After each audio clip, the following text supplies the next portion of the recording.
Whoa, I got it out the mud.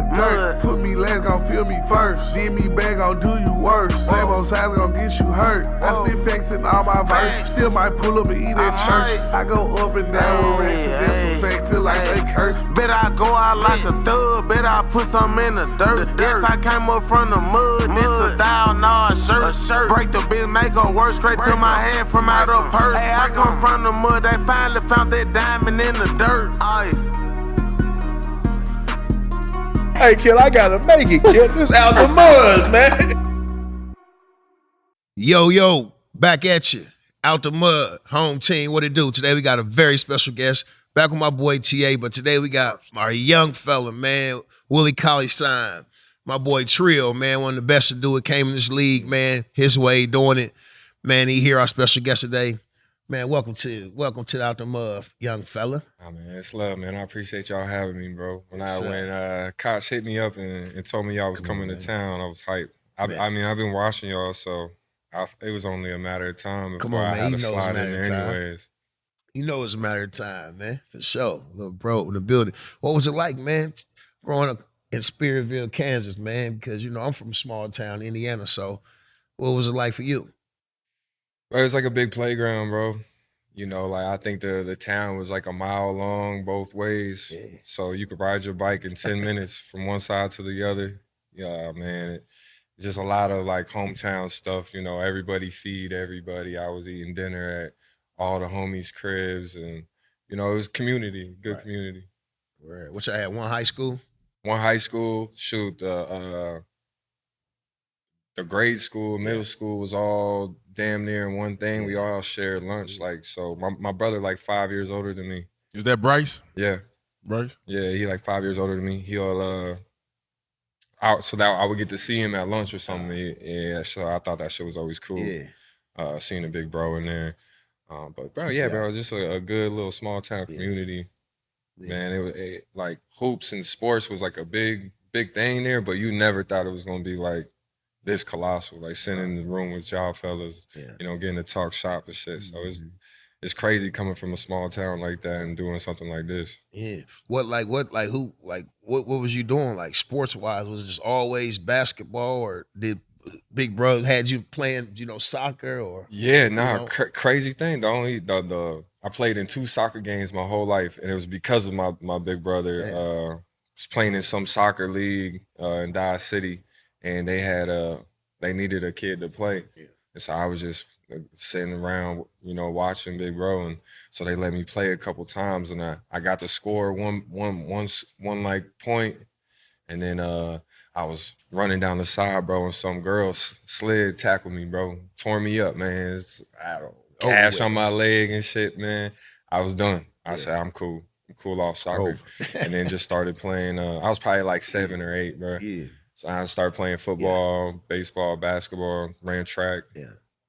So mom and dad kept you active? Yeah, grandparents. So I stayed with my grandparents from like 2nd grade all the way to probably when I was 16. But yeah, bro, we've been playing sports since 1st grade. Everything, baseball, started with t-ball, and just, you know, started going what older brother was doing. I want to do what he's doing. He's playing football. Shit, I want to play football too. And then got pretty good at football. And that shit was fun. I just played it all the way till, you know, I seen hoops was the thing that could, you know, make us a lot of money. Right. Yeah, and at this time, you the tallest motherfucker in the neighborhood at this time, I'm knowing. In the state, probably. In the state. Yeah. What you had a growth spurt between your eighth grade year? Yeah, eighth grade year. I grew like 7 inches that summer going into freshman year. Yeah. So I was playing point guard, and then that summer, you playing center now. Yeah. And so it was a crazy little shift into high school. Yeah.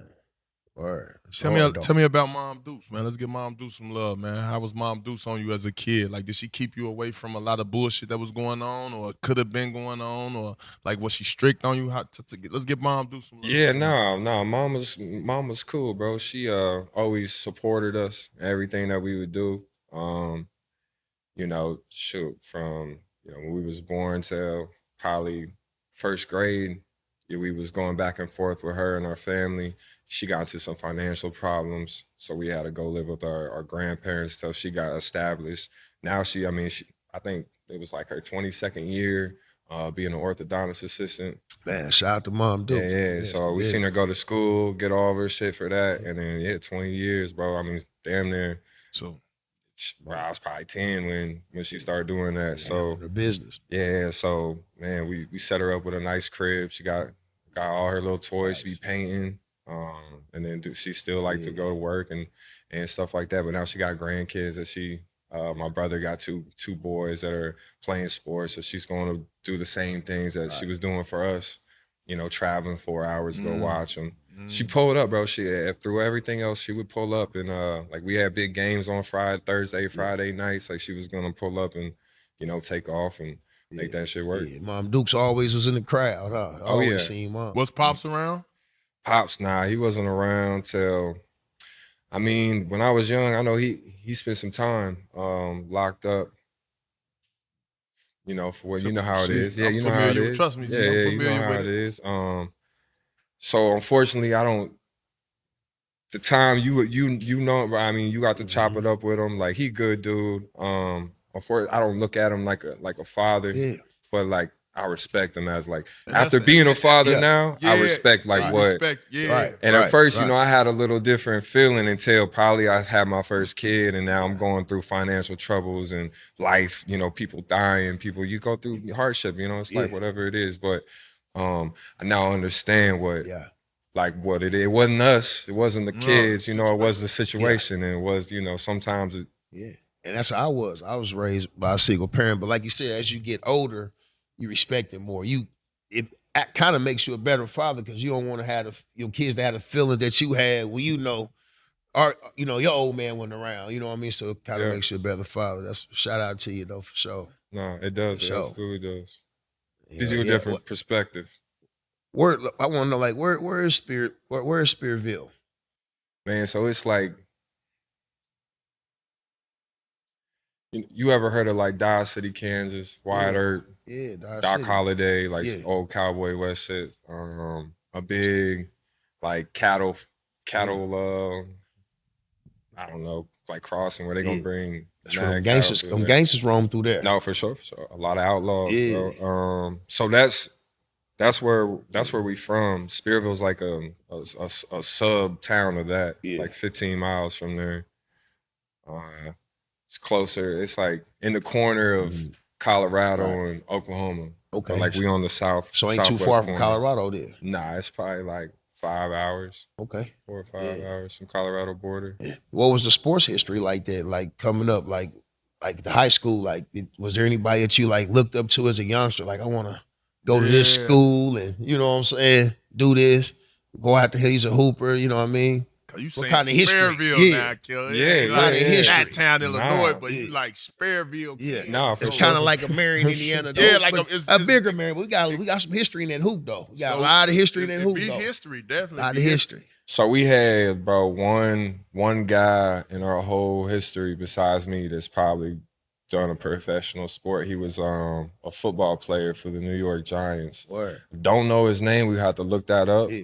What year? But bro, I was young. Trivia file. Yeah, y'all look that up. That's when it's probably like 70s, bro. At least 70s, bro. He in the town though. But he around. They put his little helmet up, little picture and stuff in the the gym. So that was like shoot, I was probably junior high school. That's what we seen. I'm like, damn, dude. Shout out to Spearville in the town. So we kind of and Dodge, they had like a semi-pro team called the Dodge City Legends. Yeah. And so I got to be ball boy for them. And so that was probably like the first dudes that looked like me, bro. You got to understand, I was the only black kid in probably the whole district besides like 3 other kids. Yeah. So that was the first time I'm seeing people like that look like me. They like the semi-pro guys. And bro, they was winning. They was won a championship when I was a kid, bro. We went to the parade, bro. That shit was cool. It was hooping.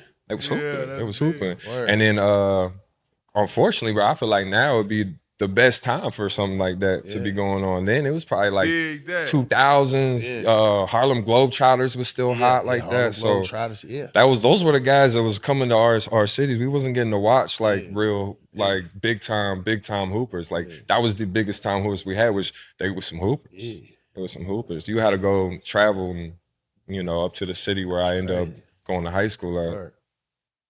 Damn. What I'm gonna ask you, like, what so you was coming up about the AAU program, like who was it? Dodge City, they had the best AAU team. Is that who you played with? So when you guys played, do you guys have AAU or like MAYB? Have you ever heard of MAYB? It might be some Kansas shit, bro. I don't know. For real, we used to play tournaments, but it was called MAYB. Don't know what it stands for, but I was just you know, playing in it. But I played in that as like probably like a third grader on to sixth, seventh grade. And then we got a new coach that came in my freshman year, and he was a little younger and took us to a camp at K-State, one of the team camps they put on there. And I was going crazy. I was going crazy. And so one of the guys for now it's called Mocan Elite, you know, like Trey Young, Michael Porter Jr., they all played on that team. But we was the first team that got them into the Nike League. So that was like my era. That's my claim to fame for them. We ain't never won a Peach Jam, but I'm like, shit, we got them in that mode. Yeah, I got in there, huh? Yeah. Sure. So at what age did you have that growth spurt? Like, because I'm pretty sure all through playing just other sports, you wasn't as tall. I mean, it wasn't. So like, what year did you hit your growth spurt? Yeah, I mean, I was bigger than everybody else, but I ain't go to like, I was like maybe 6'1". So there was two other kids in my class that was taller than me my 7th and 8th grade year. And then like that summer, bro, I don't know, I was 7 inches. I was 15, I think. Couldn't even dunk really.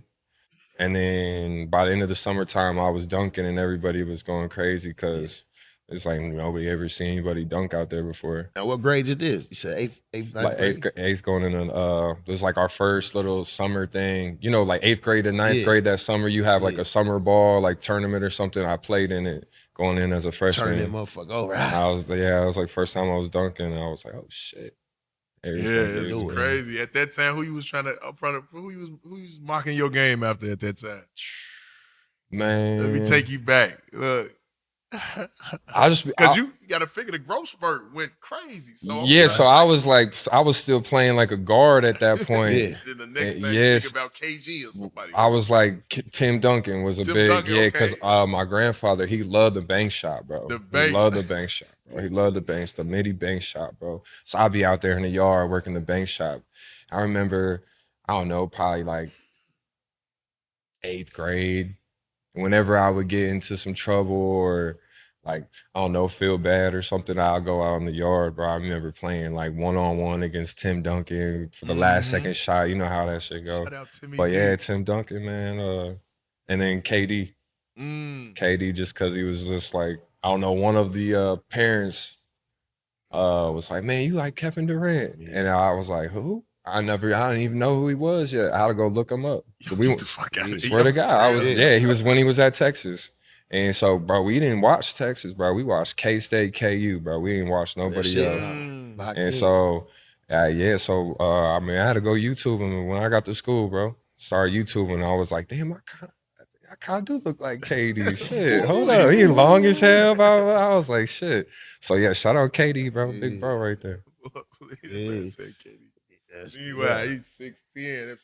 So high school for you, it was like early people saying, all right, man, you got a chance to go to the league, like da. Like it was you because of the growth spurt, I'm saying. Yeah. Like, it's a good chance of that. Did you take basketball serious then? Would you think about any other sports, football possibly? Yeah, not even like NBA, bro. It was just like you got a chance to play in college. It wasn't even like I don't even think my own parents thought it could go to that far, like how far we took it. But it was just college. Like, oh, you got a chance to go play at like a KU or a K-State. They was geeked off of that. So our whole kind of thing was like my grandparents wasn't real strict, bro. It wasn't like you're gonna play this sport. Like there was a point where I was all in on football my freshman year. Yeah. Like I had that growth spurt, but like before that, bro, I was a better football player. I played quarterback and I got to like control the shit. Like, and it was fun for me. Yo, we ain't finna let that go past it. Yeah, so time out. So the growth spurt, you was dedicated to the game of football. I was going to quarterback camps and shit. I'm saying that's what I'm saying. You going to camps. Yeah. I wasn't going to hoops camps like that, bro. Oh, that's like I was going, I was like, that's weird. So then you hit the growth spurt. Yeah, and then I hit the growth spurt, and it was just like one of them. My body wasn't this like, I'm like, come on, man. I'm looking at other dudes I'm not built like a football player, bro. And once I got to like 6'11", 7 foot, bro, I was 6'11" playing wide receiver at my senior year. Damn, senior year. And it was 6'11". It was fun, bro. Like it was fun, but it just like wasn't. Damn, I loved it so much that I wasn't gonna not play it for my last like high school. See, I'm not even playing this again, bro. I'm gonna go to college to play basketball for sure. Straight 4 years playing. Yeah, that's crazy. Since like 5th grade, I've been playing. Yeah, I want to talk about Will Shields, man. You know, man, the impact he had on your life, bro. Yeah. Legend. So going into that leads right into that, honestly. So my when I was 15, so 15, that would be like 16 under, 15U, AAU. That's when I went to play in that K-State tournament. And their coach the AAU coach that was there scouting, and I had put like 20 on their best players team. And so he's like, man, I want that kid. So the previous year's Pump and Run, which is Adidas team, they was trying to get me to come play with them. Dana Pump brothers. Goolsby and them. So they was trying to get me to come play with them, and I just wasn't comfortable leaving Spearville, bro. I was just such a small town kid. I'm like, man, 6 hours away. Like, I'm cool playing baseball in the summertime, for real. And so the next year I ended up having that, I'm a little older, and I ended up already leaving, going on a little trip and stuff, so I felt a little more comfortable. And yeah, sure shit, I ended up playing for them. Damn, it was over. And then so I was staying with the coach. His name was Robin Lucas. And I was staying at his house. And it was just like, I think the Shields feel bad for me because I'm this kid and I have to stay with the coach. Yeah. And they got, 3 kids and this nice crib, pool. And they like, man, he can come stay with us. So Senya, which is his wife, I'm pretty sure probably talked him into it. Like, oh yeah, let this kid come stay with us for. That big fella, come on, come over. Looks like he going to the NBA anyway. So they let me. They saying, "Don't give me like that." We know it back in the day anyway. They let me stay with them for the rest of the summertime, and it was probably like 2 weeks of left for our tournaments, and then it got to a point I go back to Spearville for school, and they said like. I had to go to a different school for my transcripts so I get my grades together because I was just a D student at the time, just chilling, playing sports, whatever, playing Call of Duty till 5 in the morning and had to go to school. I was one of them type of kids, bro, just doing like the bare minimum to play sports.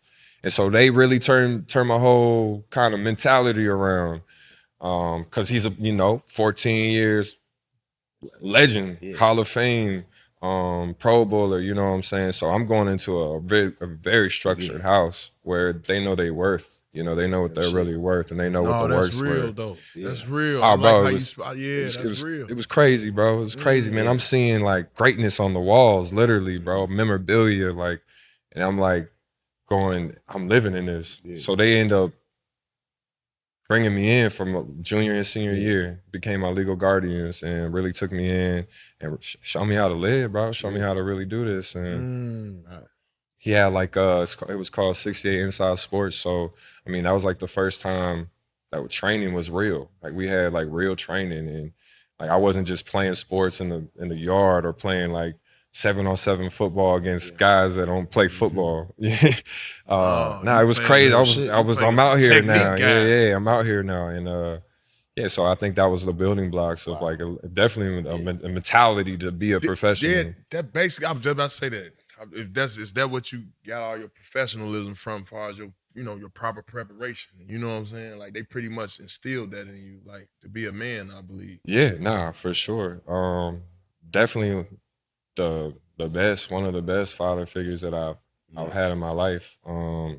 In the front, like of showing you how to make generational wealth and keep it, and have your kids be set and already molded before they 15. Like how we probably was. You was bunking your head until somebody else brought you in and was telling you to like, nah, this is how you're supposed to do it. Unfortunately, you had 15, 16 years of bunking your head. That shit never leave. So you don't get the whole structure.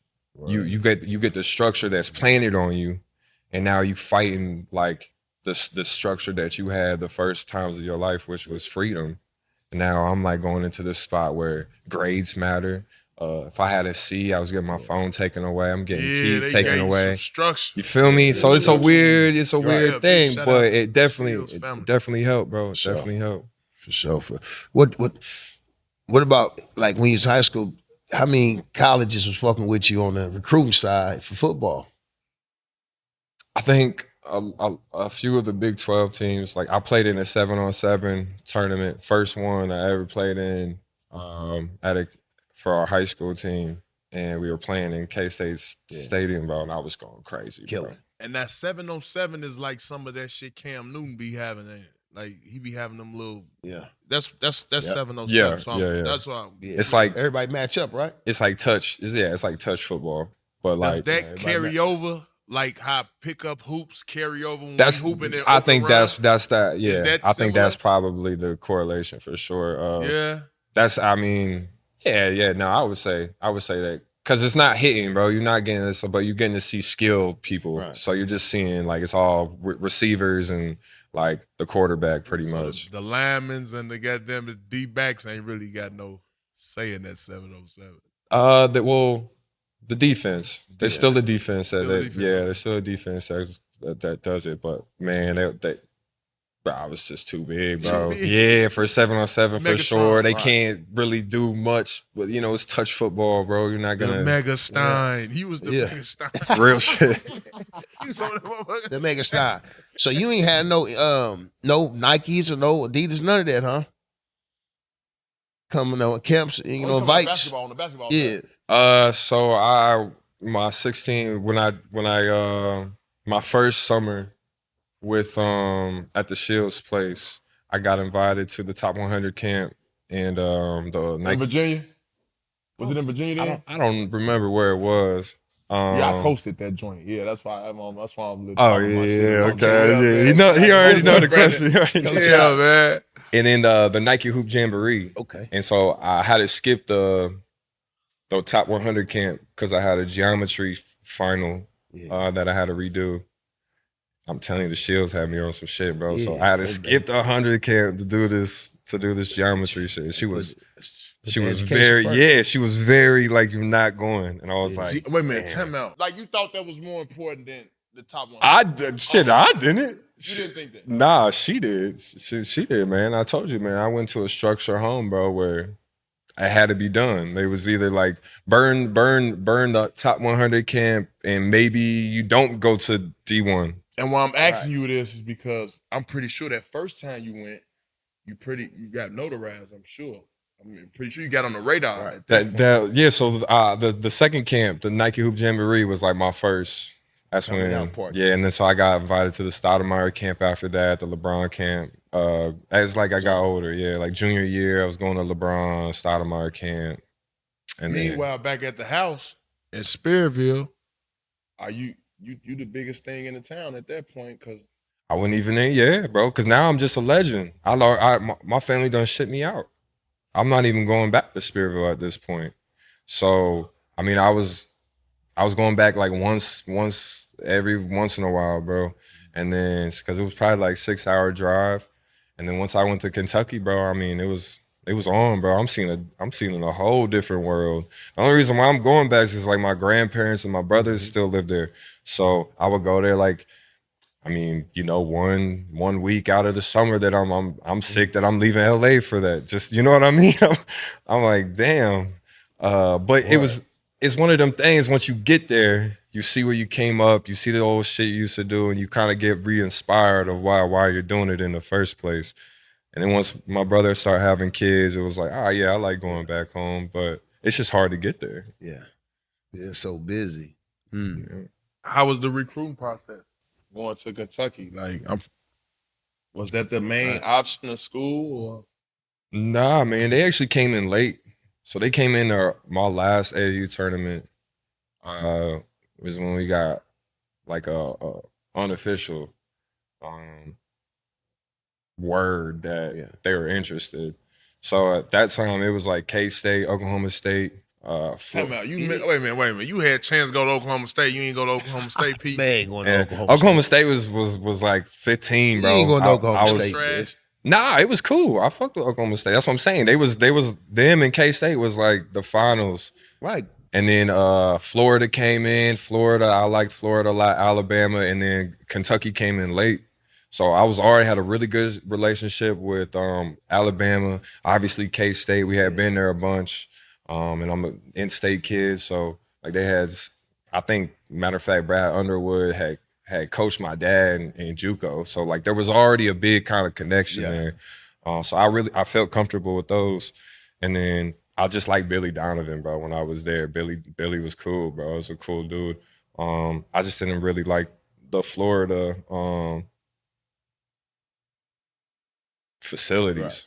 Like it just looked old fashioned. It just wasn't compared to like what you seeing. Kentucky. They building a new one and they showing you like, hey, this is gonna be yours. This is brand new. You're gonna be the first people to ever even be in this spot. I'm like, okay, that shit cold. Like that shit different. Everybody else had cement walls and we got big screens and shit. I don't know. It was just different. It was different. So when they came in, it really turned like the whole perspective of it up.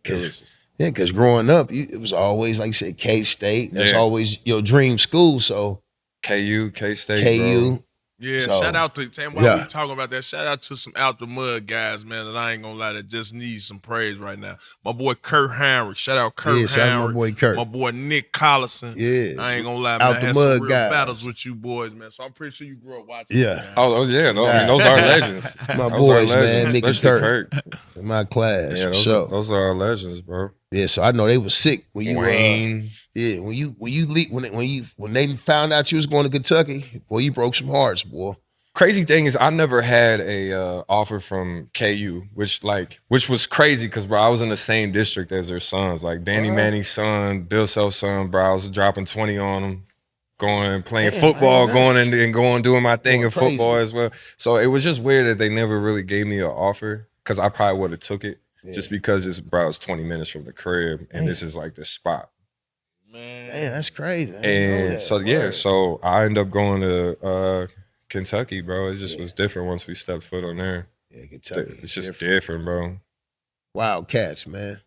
Yeah. Meanwhile, who helped? Like, was there any other recruits that was coming in at the time that helped you make that decision for Kentucky? Or did you look at it and be like, this might be a tricky situation for me?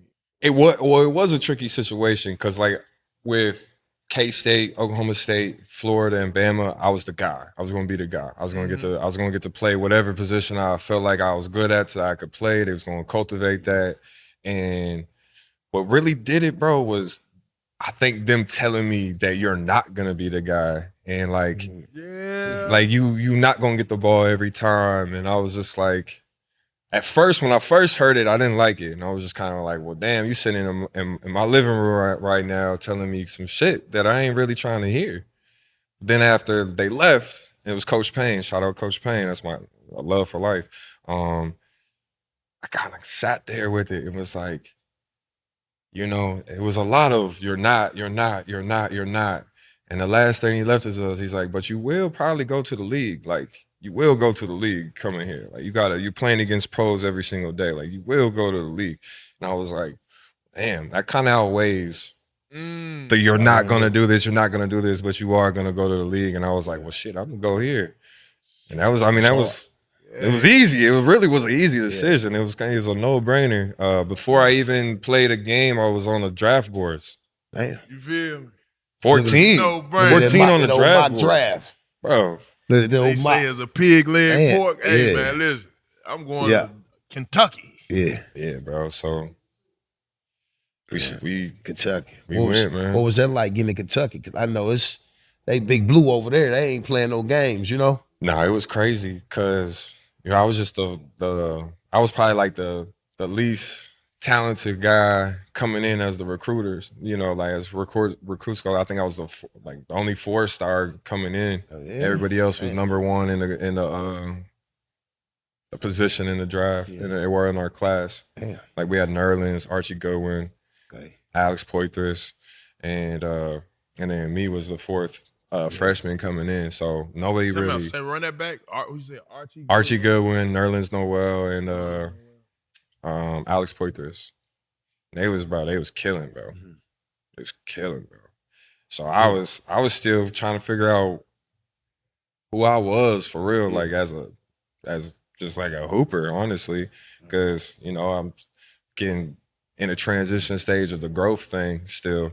Like learn up to catch with your size still. Yeah, like even how to use your size and stuff like that. And I got to crafting with Coach Payne late nights, and ended up being one of the best talented dudes out of there in that area. So it was tough, bro. It was cool. It's cool going from nothing into the thing. So this is why before we get past. Before we get diving deep into Kentucky, I got a few more questions. I want to ask you about coach and everything, but I want to know, did it upset you at any point, like not making the Mickey D's? Nah, I don't think I was like super upset just because of I never really seen it anyways. I just heard about it at that point. And then just being like a finalist, I guess, in our little state. But like, bro, we never won state, man. I'm going against a guy, Perry Ellis, who won 4 state championships, bro. I'm like, how you not going to pick Gatorade Player of the Year to go? I mean, I was feel like I would pick him. Yeah. I would pick him. Oh, you ain't feel no type of way? Yeah. Nah, I mean, it was love. Yeah. I mean, shoot. Stay humble. Yeah. I wasn't. Zebo tell me all the time, man, break my heart, man. They gave Jared Jeffries the Mr. Basketball, man. Sometimes we have a few beers, kick back. Mr. Basketball supposed to be my award. Jared, I need my award, bro. I was rough around the edges. Jared, he clean cut. You know what I mean? They ain't fucking with me. I got a couple gun charges. I know how it goes, and that's what I'm thinking about in situations like you 20 minutes from the crib. Yeah. Maybe they do background checks now. Maybe you probably with 2 turning Spearville. Maybe, I don't know what it was. Why you ain't go to Kansas, man? You probably been a Big 12. I'm tripping on that, but you and they ain't offering. They ain't get my I would have went. I'm trying to see. I would have went. I would have went for sure. Who was it, Coach Self? Self, yeah. Come on, Coach Self. Yeah, straight up, man. Yeah, and if they did, then I didn't get notified. I think that's the crazier thing. Like, I don't know what it was. So going to Kentucky at that time, it was Calipari there? Yeah. So at that time, it was more like, you come here, you won and out. It was a one and done That era. was the deal. They just won a championship. And that's what I'm saying. Yeah. And the one and out shit was like hot. Yeah. That played a big factor in going to Kentucky to take care of your family. No, for sure. For sure. That's big. That's what I'm saying. That was like the conversation in the living room. It was a lot of you're not, but you're gonna go to the league. You come here, you're gonna go to the league. It's already right. It's like all you gotta do is do what they're telling you, you're gonna go. Yeah. Like the only way you don't is you fuck it off by getting in trouble, or you don't like do schoolwork that they make you sit in the room and do. Like, I don't know, it's just there's little things like that I feel like can only hinder you when you go to a school like that. And I see, and how was it playing for Coach Cal? For me, if I was a player coming to today's game, I would want to go play for Cal if I want to get to that next level.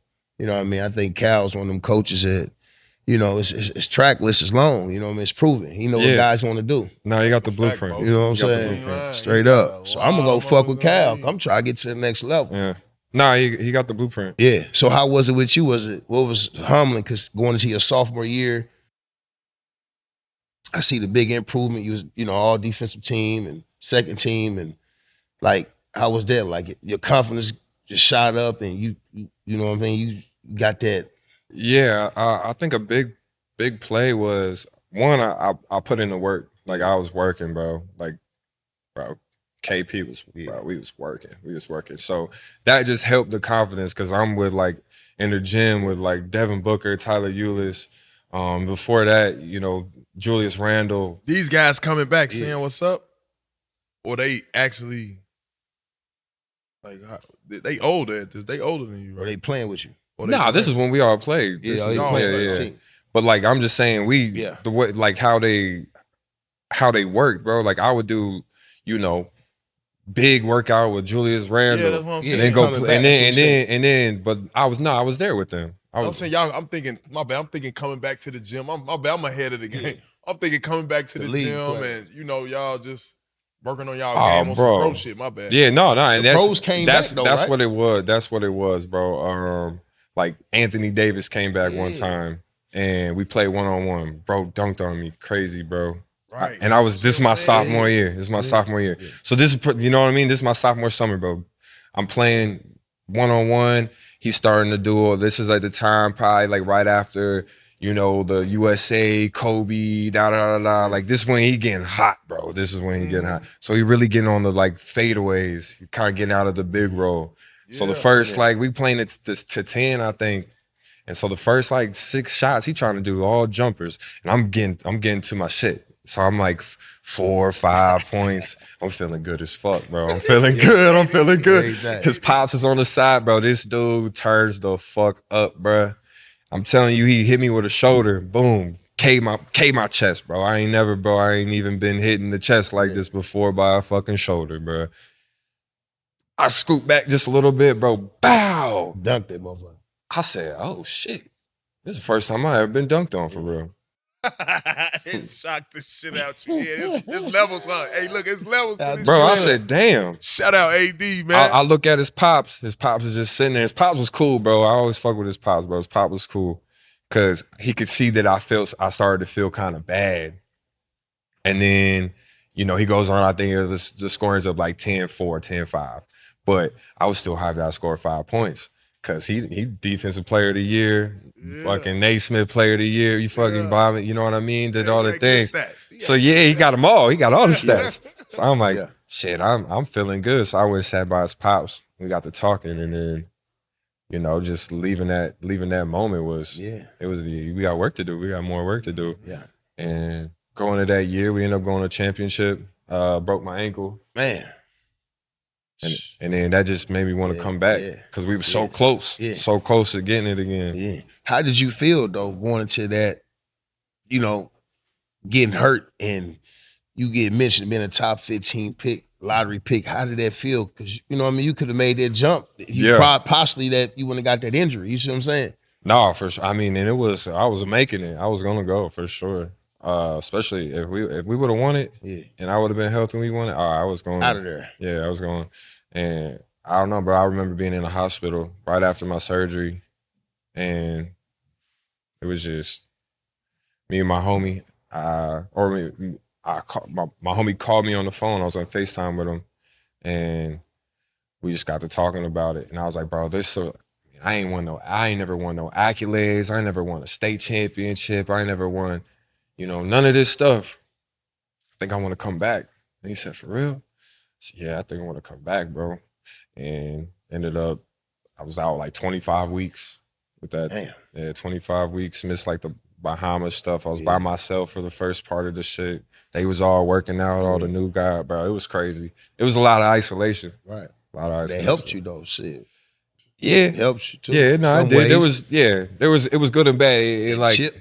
It helped me for the chip on the shoulder, right? There'd be times where I had to go sneak in the gym because they wouldn't let me. Mm-hmm. But I'm like itching to play, bro. I'm itching to like do something. And then there'd be times like, you know, you start getting into bullshit because you ain't got nothing else to do. I don't gotta go to practice when everybody else practices. I don't gotta like, you know, I started kind of abusing the situation a little bit, you know, started partying a little bit more. Right. Hey, describe that process, and I'm ready to go to the league. Like, who helped you in that decision? Was Coach Calipari influential? And how did you feel with your game, man, confidence-wise, going to that jump? Yeah, no, I think confidence-wise, I was ready, but I wanted one more year. I really did. Cause like I seen the jumps, right? I'm like, one more year, I'm #1 pick. Yeah, you give me another year here, bro. I'm cold. Like we a different type of player the next year. So I'm seeing the work. I'm seeing what the work is doing of the ball handling skills, the shooting that we're doing. I'm getting to go on the floor where I want to go instead of being told where you should be going. And like, when it's different when you could do, like, you can get to the rack. So, some players, game's starting to slow down. It's slowing down, and I'm getting to speed it up how I want to speed it up. And I think Kosh can attest to this when I came to SAC. When we started doing with Larry Lewis, like, bro, the shit we were doing, people were looking at us crazy. Like, why are they doing that with him? But it was giving me the confidence to be able to dribble the ball. Like, fuck doing it in the game, bro. It was just whatever we're getting in the situation. I'm not scared to dribble this to D Fox real quick and turn it down because they overplaying it because I ain't never done it before on film. So there was just situations that I started seeing come out that became little niches that I could put in the game. Yep, man. Shout out to Coach Lewis, man. Damn, man. Shout out to Coach Lewis, man. This Coach Lewis. Coach Larry Lewis, man. He's assistant coach of Kings. I was there too. My dude's Hold on, good guy, man. man. Kings, Good guy. Mr. Steen. Hold on, man. Hold on. We're going to get there in a minute, man. No, you but good. No, just tell me about, I want to know about, me and one of our famous questions me and Bo always ask, what was draft night like? Like how did that process go? Because I had the butterflies, bro. I can't lie. This probably I ain't never been scared, but this probably the only time in my life that I was scared. How old were you when you got drafted? I was 22 years old. Okay, so we was the same. We was like the same age. So I'm like, yo, but for me, Wally, look, tell you for real, I'm from where, like Biggie said, I don't gotta say what Biggie said. You know what Biggie said. Yeah. You either got a jump shot, you get all right. So now we're gonna leave it at that. Yeah, that was the only option for me. Yeah. So now I'm asking you, like, how was that day for you? I just want to know. God forbid you didn't get drafted.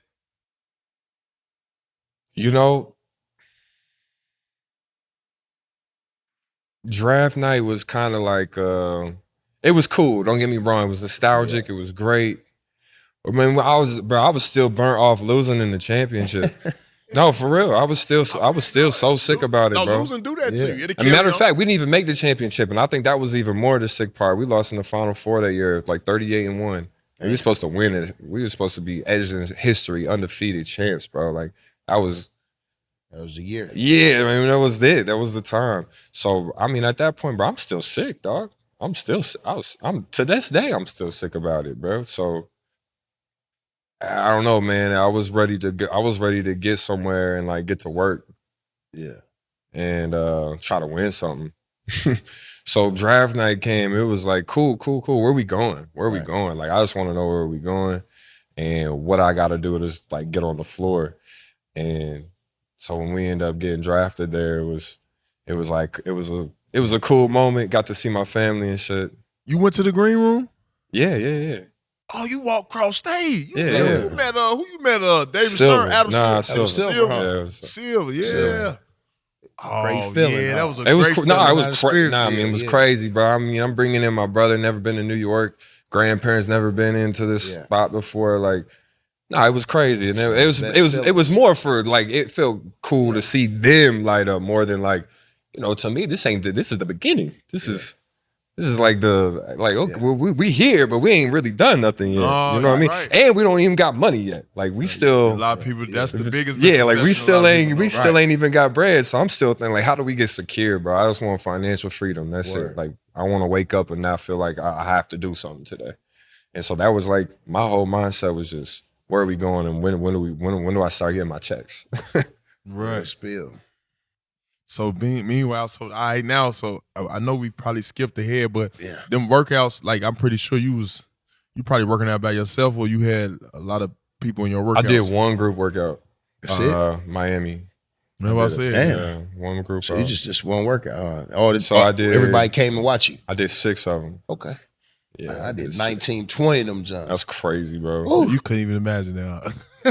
I was hearing stories. I was hearing stories, bro. He like, bro, how many? Yeah, bro. I was hearing stories. That shit was crucial. Having to do. That shit was really. I mean, bro, I think I literally did 6 of them, and only one. My last one was Miami, and that was the only group workout. I think it was like 6 of us in there, 5, 6 of us in there.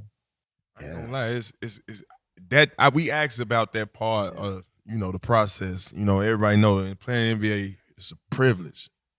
It's not a right. Right. You feel what I'm saying? And so when we these are the stepping stones you got to take to be a pro. You feel what I'm saying? I remember these days vividly because if he worked out for 21, I for sure worked out for 27. You see what I'm saying? Just to get pick number 25. Yeah. You see what I'm saying? So it's just that part of the work that part of the initiation don't go unnoticed, right. And we like to highlight those parts of being out the mud and us becoming, the blue collar dogs that we are today. You know what I'm saying? For sure. And so we honoring you today because you play with that edge and you play with that tenacity and you play with that energy and that effort, bro. And that's one thing that's a non-negotiable. That's the most transferable talent. It's effort. And I'm talking about that's what you gave night in, night out, bro. And while we on that, I just want to know, what was your out the mud moment? What was your welcome to the league moment when you got drafted? Man, probably my first game getting to play. It was a bro, it went crazy. It was crazy. We was going against the Lakers preseason game. Went crazy. Threw a crazy block on Lil Will. Yeah. Ended up having like 17 and some other, but I was getting to put my whole bag out, bro. Like a whole summer worth of tricks, bro. And I was like, man, this shit fun. But then, Coach Karl, he ain't like rookies. So I got to kill the first 2 little preseason games. You and had then Coach Karl? I had Coach Karl, bro. Talk to me about Coach Karl, bro. Because stories, man. Now listen, he real controversial too. So it's like a lot of players don't like him. He talking that shit about Melo. Yeah. Kenyon hate him. Yeah. These are speaking good about it. We know these guys. Yeah, know these guys. Yeah. So I'm saying, for you to actually play with them and hear that, what was your experience with them? Oh man, I mean, I got him old and going out the door. You feel me? Like, I mean, I think he was still battling cancer when he might have just got over cancer when was he still tough nose? Was he still like he was not? I mean, no, not really. But it was like you could tell like he wanted it. Like he just ain't have it in him no more. You could tell like he wanted that like type of coaching style, but he couldn't really adapt to like the new. So, bro, I'm seeing the craziest shit coming in as a rookie. I got Coach Cal calling me before I even stepped on the floor at all practice any facility. Coach Cal called me and said, "Yo, this is a shit show. Like, don't get it twisted. Yeah, you are walking into a shit show. He let you know. You're gonna have to keep your head down and just grind it out. Yeah. Just grind it out. And I was just like, damn, are you sure? Like, everybody seemed cool, blah, blah, blah. Nah, that shit was crazy, bro. Just the dynamic with him and Boogie. It wasn't even that he was a bad coach, bro. I mean, like, he was probably not a good coach for us. Yeah. Just like, bro, it was a bunch of misfits on one team. Yeah. And Cuz is the leader of it, Yeah. So he already said before he even got there. Man. Get your ass on out the mud. Come on, man. We fuck with Boogie. Right. That was my next question. Coming in, Bug, a former Wildcat. Like, describe what y'all relationship like and how that was playing and what you learned from Bug. Yeah, nah, bro. I mean, I came in like, little bro. Like, he took care of him and John Wall took care of us out there in Vegas, like Summer League. So I already felt like, man, I'll go to war with them. I'll go to war for him, blah, blah, blah. So, when we got, I was fortunate because I got to play, with them, bro. Every question anybody asks me, who's the toughest player that you ever had to guard? Who's the toughest? Bro, I say Boogie Cousins, bro, every single time. This is a big guard. Fundamentally guard. Big guard, bro. Know how to use his body, yada. So like, I was hyped to come in there and kind of learn from him as a big and get to, play next side of him and kind of just go under his wing. Like, off the court, bro, one of the best dudes that There is out there, bro. Took care of the community. Like he's involved in community. Like so, I'm seeing this. Like this is how like when or if I get to that point, this is how I want to do it. Like I think he did a good job of painting that out for us. But the dynamic between him and the coach, bro, that's different when you're talking about another dude's job. So, I don't fault him for doing the crash out when this guy already like told you before we even started that he didn't want you on the team and you the best guy on the team. So that's tough to deal with. How do you deal with that? Where you can't even say nothing about it. I ain't never knock him for that neither. I don't even, and I don't like, but yeah, it is what it is. That was reported, and I don't like how he exited that situation either. But that's for him when he get on the podcast. What was your expectations when you got to Sacramento? Man, like for myself or like for what? yourself. Like, I got drafted, I'm here. Hey, give me the rock. Was it give me the rock? Was it I'm finna be the biggest lob threat in the league? Initially it was I wanna keep getting better on the offensive side because defensive side, I'm not even thinking. I'm just gonna be in the right spots. I'm just unconsciously doing shit that I don't know that I'm good at doing that people are like, damn, bro, you did guarded 3 people in this possession. I'm like, nah, bro, I'm just out here playing. But the offensive side was a little more, I don't know, the game was different on that side of once you have the ball in your hands, all eyes is on you, your decisions, your wins, your losses. There's a little more things come into play for me. So I just wanted to catch up. I wanted that. So I'm grinding, I'm shooting with Peja. Like I have a pretty good jump shot. And I was just like, I feel like we not utilizing the whole offensive threat. What do I got to do? That's what I want to do. So I'm just working on all sorts of, shooting, guard stuff. Watching film of Rondo. I'm bouncing in everybody's lane. I'm going to like Boogie. I'm seeing what the footwork he's using here. I'm going to Peja, bro. How do we shoot? Like I want to learn how to be the best big, bro. I'm going over here watching film with Rondo. Like, so there's just certain pieces I was trying to pull and go craft on my own. So for me, it was just like, I want to be known as a complete player. I don't want to be known as the shot blocking, rebounding, super dunking kid. Like I want to be a hooper, bro. That's it. And it's funny how sometimes you have to adjust. We hear stories about, my partner Pat Bev. He had averaged then at 40 in high school, got to the league. You know what I'm saying? He had to change his whole game. Yeah. So was that a big issue for you? Maybe you wanted to expand your game. I was trying to expand it. I'm seeing who's this is who you giving $100 million to? Straight up. No, dead ass. Yeah. I'm like, is this why? Because he ain't doing the shit I'm doing defensively, and he sure ain't doing it effort wise. So it's got to be from him being able to shoot. Politics as usual. Now they say that now. You feel me? So then I'm looking at the guys that's getting 100, 150 mil, and the only thing the difference is he's getting to score the ball. So I was like, well then bet. Yeah. That's how I get to 100 mil, is being able to score the ball. That's what we're gonna go try to do. Everything else is whatever. It's still gonna be there. And that's the thing that I never understood politically wise. Well, you think just because I'm working, I want to be an offensive player, that now I don't want to be a defensive player? Because that don't even make sense. I just want to be able to manipulate the game like the rest of the best do. They get to manipulate the game. Trust me. Hey, look, I took it. I ran with it. Hey, I'm too cool to be embarrassed. Hey, man, guess what? I'm the best and the best at it. Yeah. Hey, they do a lot of arguing. I ain't arguing. I ain't arguing. You know what I'm saying? Hey, man. So when you take pride in it, though, and I always saw you as one of them guys. Yeah. You were one of them guys. I come to the hole. I got to alter my shot. I gotta be able to. When Willie right there, I gotta look for the pass. That's how your help side defense was to me when I played. No, for sure. I said, damn, that man athletic to the Hell yeah, you gonna get to you come on the weak side. So like after you found your niche and you saw what the team wanted out of you, did you try to maximize that, or like how did you find out how the league was gonna go? Yeah, no, I think by like my 3rd year, because back to the George Karl, so this kind of altered everything else anyway. So there was a game, I think we were playing against Detroit, and down by like 20 in probably the 3rd quarter. I go to post up, and Collison about to throw me the ball. Right before I catch the ball, Coach Karl calls a timeout and starts yelling at everybody like, what are you doing? Like, we don't post him. We don't post him. We ain't giving him the ball on the block. And so this is, bro, I'm the rookie 6th pick, bro. And I'm like, wait.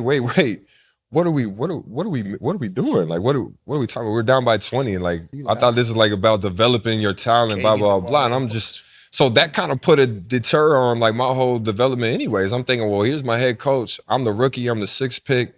And I don't get to develop down 20?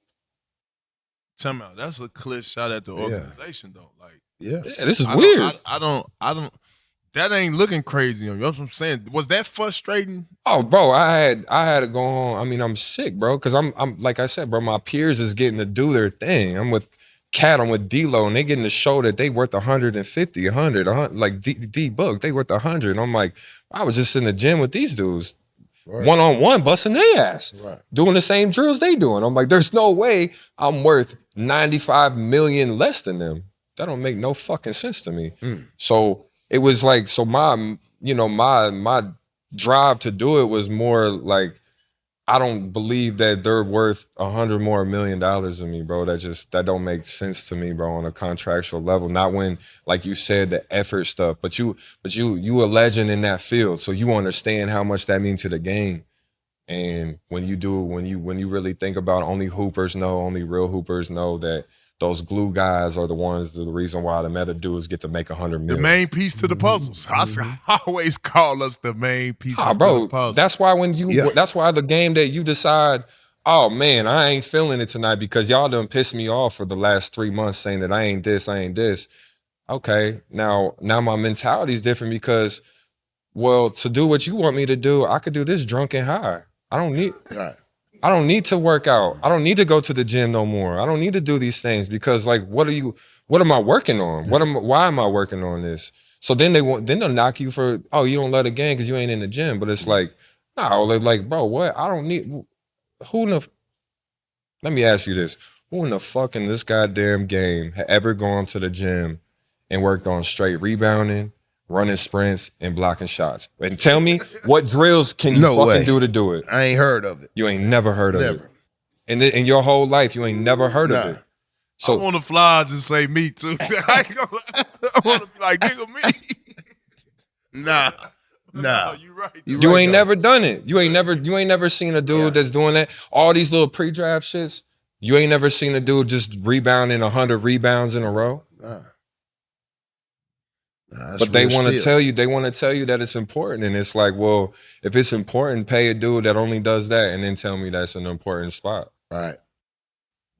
So that goes to the organization, like going into that, seeing how it went with you and Coach Karl. Did you start to have second thoughts about, the organization and what you want to do with your career, or did you still want to stick it out and be a king? No, I love Sacramento. Man, so I love you. Come on, man. If we was there, you already know. Shout out to the fan Sacramento base, shit going over here. Yeah, shout out to the Kings, bro, man. Yeah, shout out to the fan I ain't base, never man. went out of Sacramento. Bro, I love, man. It was a lot like it was a lot like Kentucky, bro. OG Head the other day.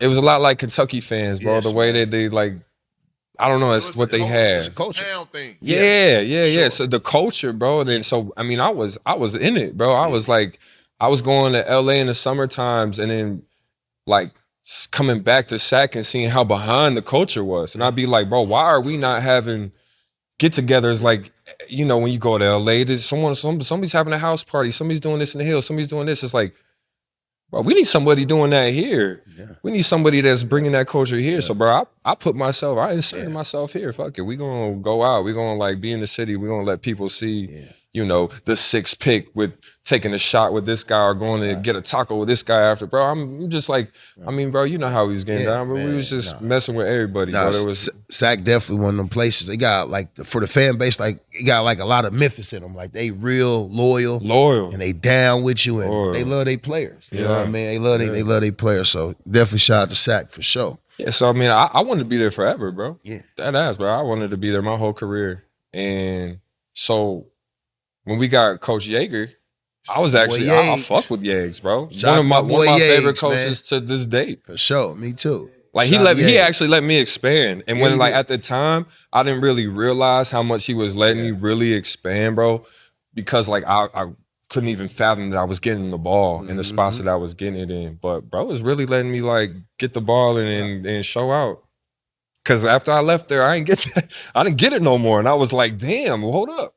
I was really getting the rock. Yeah. Shout out Coach J. That's my man. He spoke on my documentary. That's my man. But far as coaching me, Coach J, we gotta get your out the mud. But no, man. Talk up to us about the business of basketball, bro. Obviously, you know, when we get drafted by these teams, man, you know, we often think like, hey, man, this team is here. I'm gonna do all the right things in the community. I wanna, you know, say all the right things in front of the, you know, the journalists. I wanna, you know, just do all the right things. But then it hits you like, damn, these folks trying to trade me. These folks got me on hoops hype. Yeah. What was it to your mental when you heard about trade and the, you know, the business of basketball? Man, that shit hurts. Explain. That's all. That shit hurts, bro. That shit hurts. I only got traded once, and I understand the trade, and luckily, like, I understood it and just didn't like get traded, and they didn't tell you why. Like, understood it, but like to me, it was the guys that would get traded that you've been with and you was going to war with, and then now you leaving or they leaving, and all of a sudden you was with this guy every day for a whole year, and then all of a sudden now you never even talk to him no more because you were not in the same, you're not even in the same world anymore. You're not getting past him in the locker room. You're not messing with him on the plane. You're not with him on the bus. Like, you know, there's times that you probably with the team 85% of your time, honestly, doing something. So those relationships take a hit, and that's what really hurts. You know, the hoops thing is what it is. That's like what you know of business of basketball. Like, you could get traded and go, but it's like the friendships that you might, you know, miss by not being in that locker room no more. I don't know. I took for granted the locker room talk, bro. Like, just being around the guys and camaraderie. Like, the camaraderie, bro. That's why we golf. That's why we golf, because that camaraderie still there. Hey, you hear this? It's the second time we heard about some golfing now, but we might go and throw us a golf tournament. You should, man. We got to get some clubs, man. Get measured for some clubs. We got to get measured for some clubs. We on it. That's easy. For sure. That's easy work. Yeah. That's big, but now the camaraderie part, man, we played in the game, man. You got to think when we was winning games, trying to strive to get the, you know, the goal boy, man. Everybody had that mindset to, you know, have that one team, one goal mindset, and it carry over when you hang out, like y'all hang out off court, on court. It's just like a carryover. Well, you care. It's like I could tell Bo probably looking like he need one. We know to pass the Bo. Yeah. Or Bo got that conversation where he could look to Mike and be like, Mike, nah, come on this way. Yeah. You know what I'm saying? And he know to make that pass without even looking, because it's just a carryover, bro. It's that camaraderie you talk. We spend more time, like I just said on the last podcast, we spend more time with our partners in the locker room than we dare to do with our family. During that season. For sure. You see what I'm saying? You could just talk to us more about how much that was the part, you know, that hurted you more in the business of basketball. No, that part of it was, I mean, like, especially when I didn't get like an extension from Sacramento. Yeah, how'd you feel about that? I was sick because I just put all this work in. Yeah. And I wanted to be there. They turned down my qualifying offer. Yeah. Imagine, I don't finish. I know. I can relate. I can relate. That's where you wanted to be too. That's where you wanted to be. Like, I was cool with the people, man. I was cool with. I didn't even care what they had going on in the front office, bro. I just wanted to like get what I thought I was worth, and I could set my shit up, and I could just call hoop. I was tired of like, I need to get this. I want to get this. I just wanted to get secure so I could just hoop, bro. Instead of worrying about like, you know, how much money you gonna get before you can get secured. And I never really got it. I had like enough to feel it, and then it was gone like that, bro. I don't know. I mean, I'm one of them guys. That didn't really get a big contract. A lot of little ones that, you know, in the grand scheme of things, I don't know, I've been out the league 4 years now, no income. I mean, you going through that shit. Real shit, though. What was the next move after Sacramento? You had teams that you probably thought that you probably had a long-term extent with, but things went left? Like, did you ever feel like, all right, I got it in order. Now that I didn't experience this, I got it in order. Was it any team, as being a journeyman, was there any team that you felt like I probably could have connected with?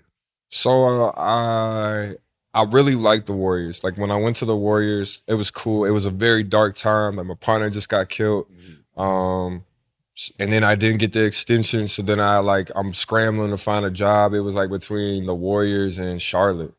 And I really needed to get to the playoffs. That was like the whole like area was like, oh, we don't know if he's a playoff guy. Like, can he like do, help a team in the playoffs? So I was like, well, shit, I'll take the minimum with the Warriors instead of taking $9 million with Charlotte, go get in the playoffs, and then go home in April. Try to get my shit, try to get on. You're gonna get off, but you're going home in April. Right. You rather them the options. So just give everybody context. What he's saying is if I go to the Warriors, I could be solidified as a piece to a puzzle. For forever. You're gonna get somewhere. Somebody gonna say forever, we need that. Bro. Yeah. You go here, you're gonna get paid.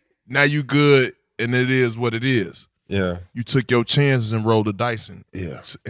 Yeah, so I got to see, I got to be around Steph, Clay, and they was hurt at the time, but they still showed up, man. And I think that made even a more thing. It was like, did you see any work ethic? Like, did you see they work ethic? Did you see like? I seen Steph's a little bit because he was hurt. He had broke his wrist, so his get back. I seen his kind of like the way he worked. To get back and how he was coming in by himself, blah blah blah, with his own trainers, like. So I got to see like why they were the way they were, but I got them on their tired down point, right? They just did their thing. Clay just hurt it towards ACL. Like, so man, you coming in. I'm coming in. So, and that happened before. So I didn't know, like that wasn't supposed to be like that when I first get there. So it was like me, D-Lo, Steph, Draymond, right. Like it was like a big. They was like, no, you come here. Kevon Looney was hurt, so they was like, you gonna be you are a starter right now. Like if you come here, you starting for us. And I'm like, well, shit, start for the Warriors? Yeah, I'm taking that. Fuck it. Coming from and looking back, coming from Sacramento, the way the organizations ran, is it night and day, like or? Yeah. No, it's night and day. It's I just feel like they know. I mean, what they're doing. Like it's not like to like in Sac, it felt like a hobby. Like it felt like for these guys, like guys really didn't really care about basketball. They super fans. That's what it felt like. Like we, I like this guy, so I want to go get this guy. Or wasn't like we're trying to win because like we're not.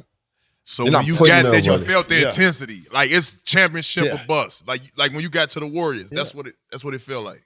Yeah, but and it did not change until Steph broke his wrist. Like once he broke his wrist, everybody was like, "Oh well, we're done. Like we're not gonna make it to the playoffs." So then that's when I got traded. I got traded that year to Dallas, and they went to the playoffs. So I remember going in and having a talk with Bob and Coach Kerr, and they was like, "No, we really like you. Like obviously you've been busting and Sac like for the last 3 years. Like we like you. Blah blah blah."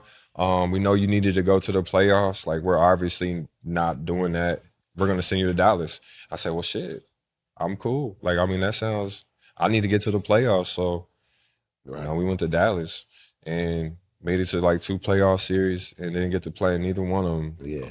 But that feeling, though, it was cool to experience, bro. Great but like, feeling. You like, I ain't touched the wood. Not even getting to play is crazy. But that to your question earlier about getting traded and what that feels, I think that is the worst part. I'm going from starting 360 games to now you the guy that has to like show everybody on this team that you a starter now. So I had to start off, bro. I feel like a rookie all over again. And I done been busting Dallas ass for the whole time I've been in my whole career. I ain't gonna lie. Playing against Dallas, I know we in Dallas, but I'm saying playing against Dallas, I ain't gonna lie. Them some of your best games, bro.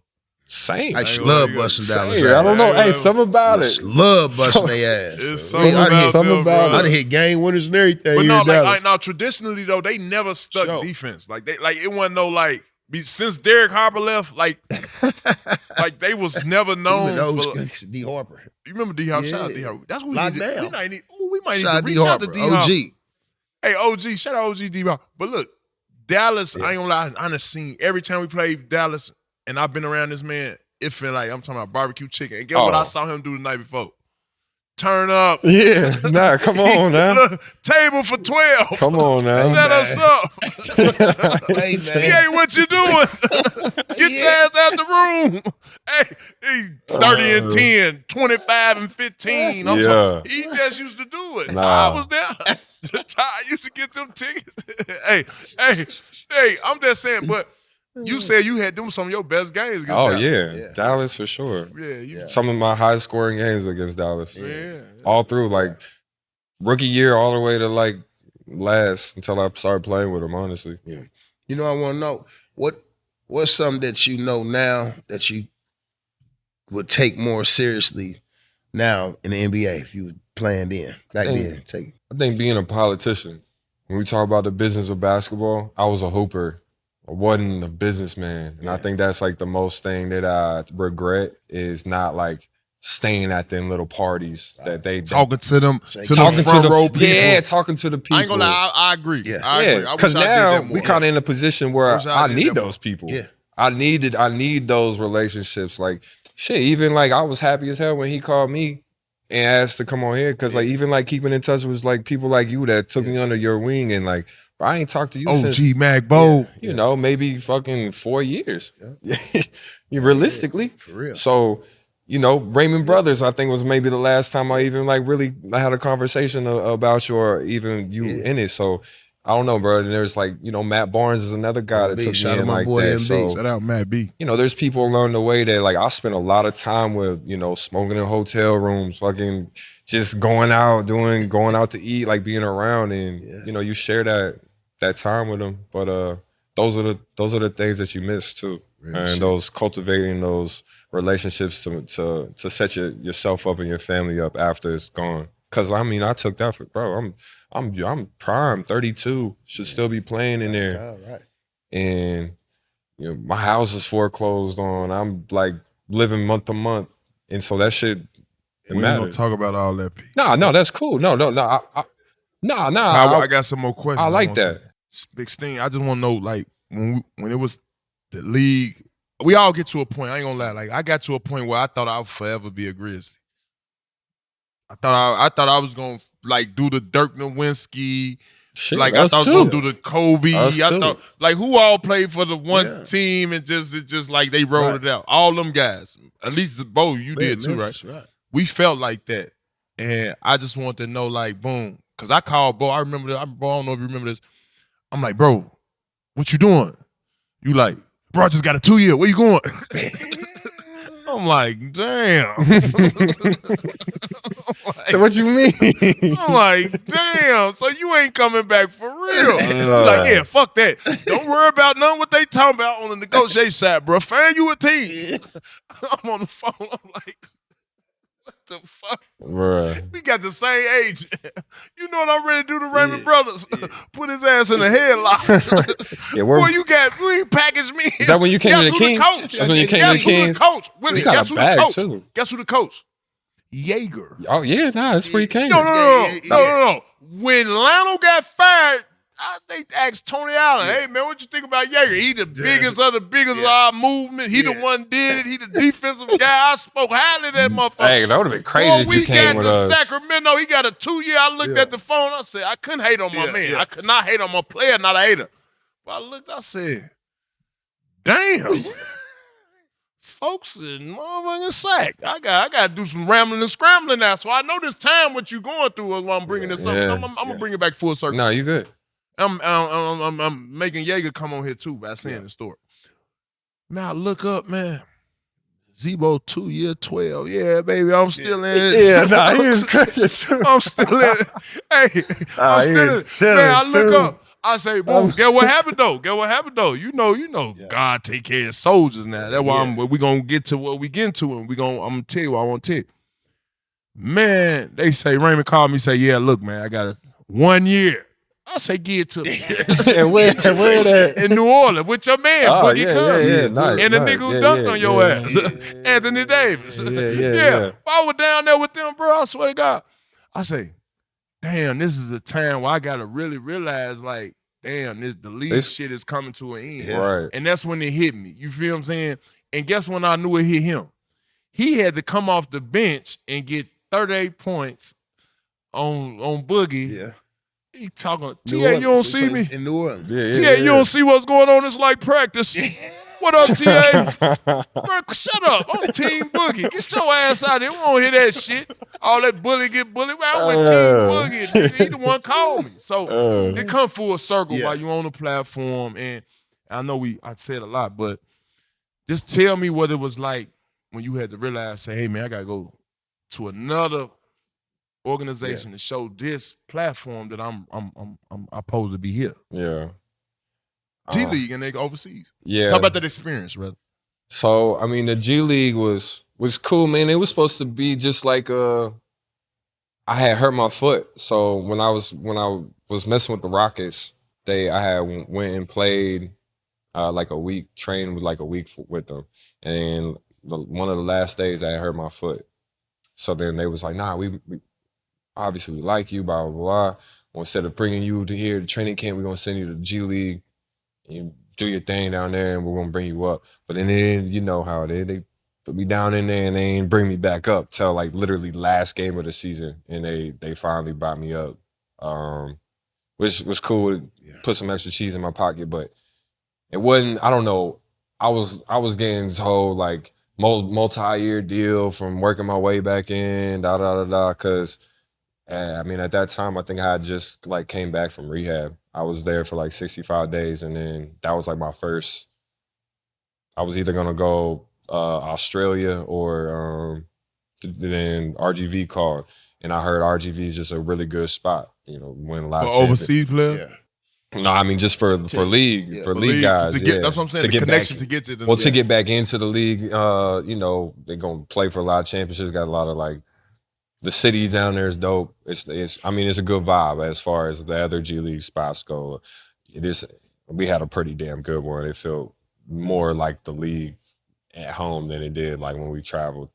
But it was a cool experience. But again, like you said, I'm now not necessarily the featured guy. I mean, I am because I'm like the six-pig former guy that played a lot of years in the NBA, played a lot of games. And you got these young kids that are trying to get to that level, right? So having to kind of mentor them as I'm trying to get back into that shit too. On the low. You know what I mean? Like I'm not here just kicking it. Like I ain't. I'm here by default, but I really supposed to be up there. Then you got young motherfuckers that's trying to say, man, watch out, man, get your ass out the way. Right, I ain't got it yet. Like I want that. I need the ball. I need this. Exactly. And like they not passing you. Like there's a lot of disconnect, right? Where in a setting like that, it's like, hey, you need to have come together to one so you win. If you win, then everybody go. Get it. But go on, preach the gospel. Hey man, you already know how that's the shit. That's our role. That's what we did. That's how we made our cheese. That's how we did it. It's because we played like that. And we knew like that was kind of our power in a sense of like knowing how to get guys to play like that. Like I feel like that was probably my best thing is like being able to relate to every type of person in the room or watch why he feeling like he's feeling and like talking to him like why are you not going crazy or why, blah, blah, blah. But shit, they not going to ask that question. They just going to dock you on why you don't feel good or why you don't look right. No. Yeah, right. It's two different sides. When was you the happiest playing basketball? That's a good question. That's a good question. The Kings, bro. Kings, we had a ball. That was fun, bro. Hey, that shit was fun, bro.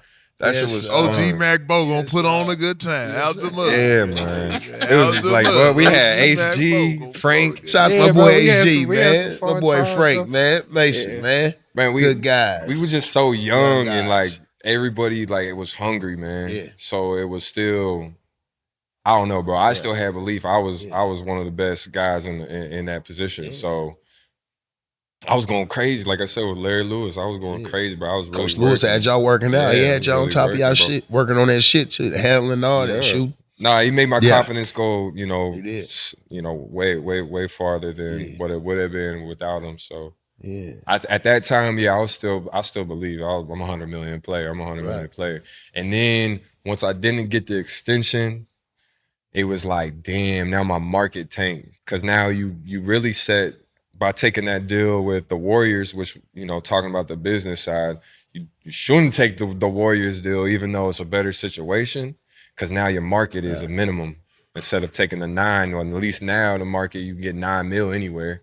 So I didn't really think, I'm thinking of like a hooper, bro. That's why, you know, we keep on coming back to it. But like thinking like a businessman, thinking like you know, the business side of basketball is what killed it for me. That's what killed the love for me. It's like I couldn't do the political thing. Where your mental was at, fucked up, huh? Oh, bro.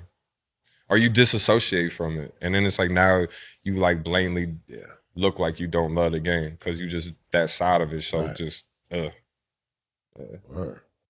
so look, as we segue into some real shit, and when I say real shit, we're gonna talk about the 2019 shooting. Are you familiar with that? You definitely familiar with that, obviously. yeah. Can you take us through that? Because it could have, obviously, we basketball players. I ain't finna sit in and act like we some gangsters and we some Al Capone ass motherfuckers up here. We basketball players. Can you take us through that experience? Like the one in the crib? That's what you're talking about? Oh, bro. Wow, because like you've been around with people, we not gangsters. Yeah, good folks. We the man. opposite. We really the Good opposite. folks. So like some like that really I grew up with the guy that shot our other best friend. So it was just a weird, you know, you lost 2 homies that day that had been with me since we was kids. So I don't know, took a big hit in my circle. He was like a guy, shout out Rex, man. He was, you know, my best friends, brothers, cousins, blah, blah, blah, all of it. So he really centered me, bro, and especially with hoops, bro. He's such a big hoops fan. And I was just happened to be really good at hoops, but like not really a fan of basketball. Like I love playing the game, but like I don't know players. I was never one of them guys that's looking up stats and like watching games like that. That was him. So he would always kind of tell me, you know, we'd be outside somewhere. He'd be like, bro, you know who that is over there, blah, blah. I'm like, nah. He said, bro, look him up real quick and then come over and like, let's go meet him because he a fan of what's going on. So I don't know, taking a hit like that in your circle was, I don't know, bro, it was traumatic. I mean, in your house and you got to go there and like grab the shit and you seeing, you know, blood on the walls and all over the floor. Like you seeing some real shit that don't go away. Fuck you up mentally. Bro, I'm now I got to go play a game? I got to go practice? There'd be times I'm riding, bro. I used to ride my bike and Golden State was just faster to ride a bike than like drive. Bro, I'd be having to go to practice, be crying on the way to practice, 10, 15-minute ride. On some PTSD shit? And then just lock it up. Right when you roll into the garage. Now I'm back to being Willie Trail, Cauley-Stein, gotta come in here and shit dunk can shit. weigh on you mentally though. Like I'm knowing, the way you saying it because you know our soldiers gonna go through it. We gonna go through it. Yeah, but bro. I can feel that, so it's fucking me up as you say that. Yeah, man. So like having to turn it on and turn it off every other night, I don't know. I think it sent me down more into like getting involved with pills. Like before, it was like being hurt, but then it got to an emotional standpoint where it was like I'm trying to not feel nothing, and I'm just trying to go to sleep and go play the game and go back to sleep and not be around. Like I'm not going out no more. I'm not doing things that like light me up, like being in the culture. That shit lighted me up. That shit made me want to play harder, like seeing people like show you love and da-da-da-da. So your only escape is through basketball? There's no time in your mind you thinking like, man, let me go talk to somebody. Let me go sit down with some these NBA people that they bringing in, these therapists and these and not one or the chapel or ain't none of these places a scapegoat for you. Not. It wasn't for me. It was just like I did. I went and talked to him, but bro, it was like a lot of the things that I was going through or went through. I mean, I watched other people go through it and stay solid and do things. So it wasn't like I couldn't necessarily knock it. It's just like, how do you get through that point and like play at a high level and keep your job and keep going, da-da-da.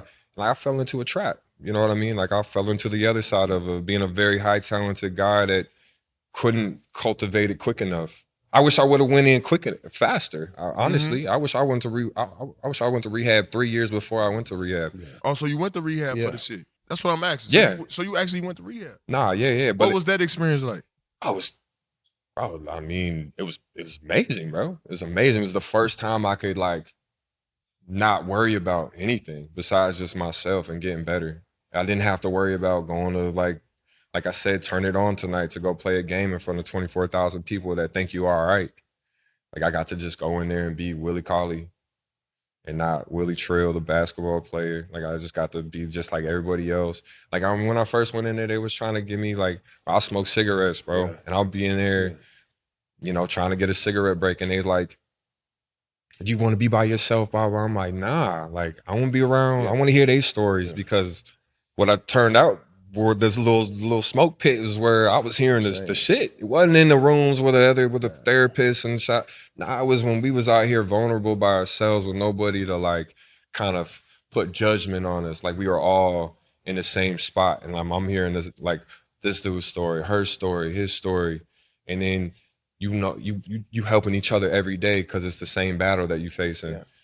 And then I don't know, you get to a point where like that's your person for 65 days. It's the same person I'm seeing. You know, you get a relationship with them. One of my partners in there ended up leaving after 90 days, left, and then OD'd. Like 3 days being out. It was crazy, bro. So, and in there you seen them being lit up, like, oh, I'm ready.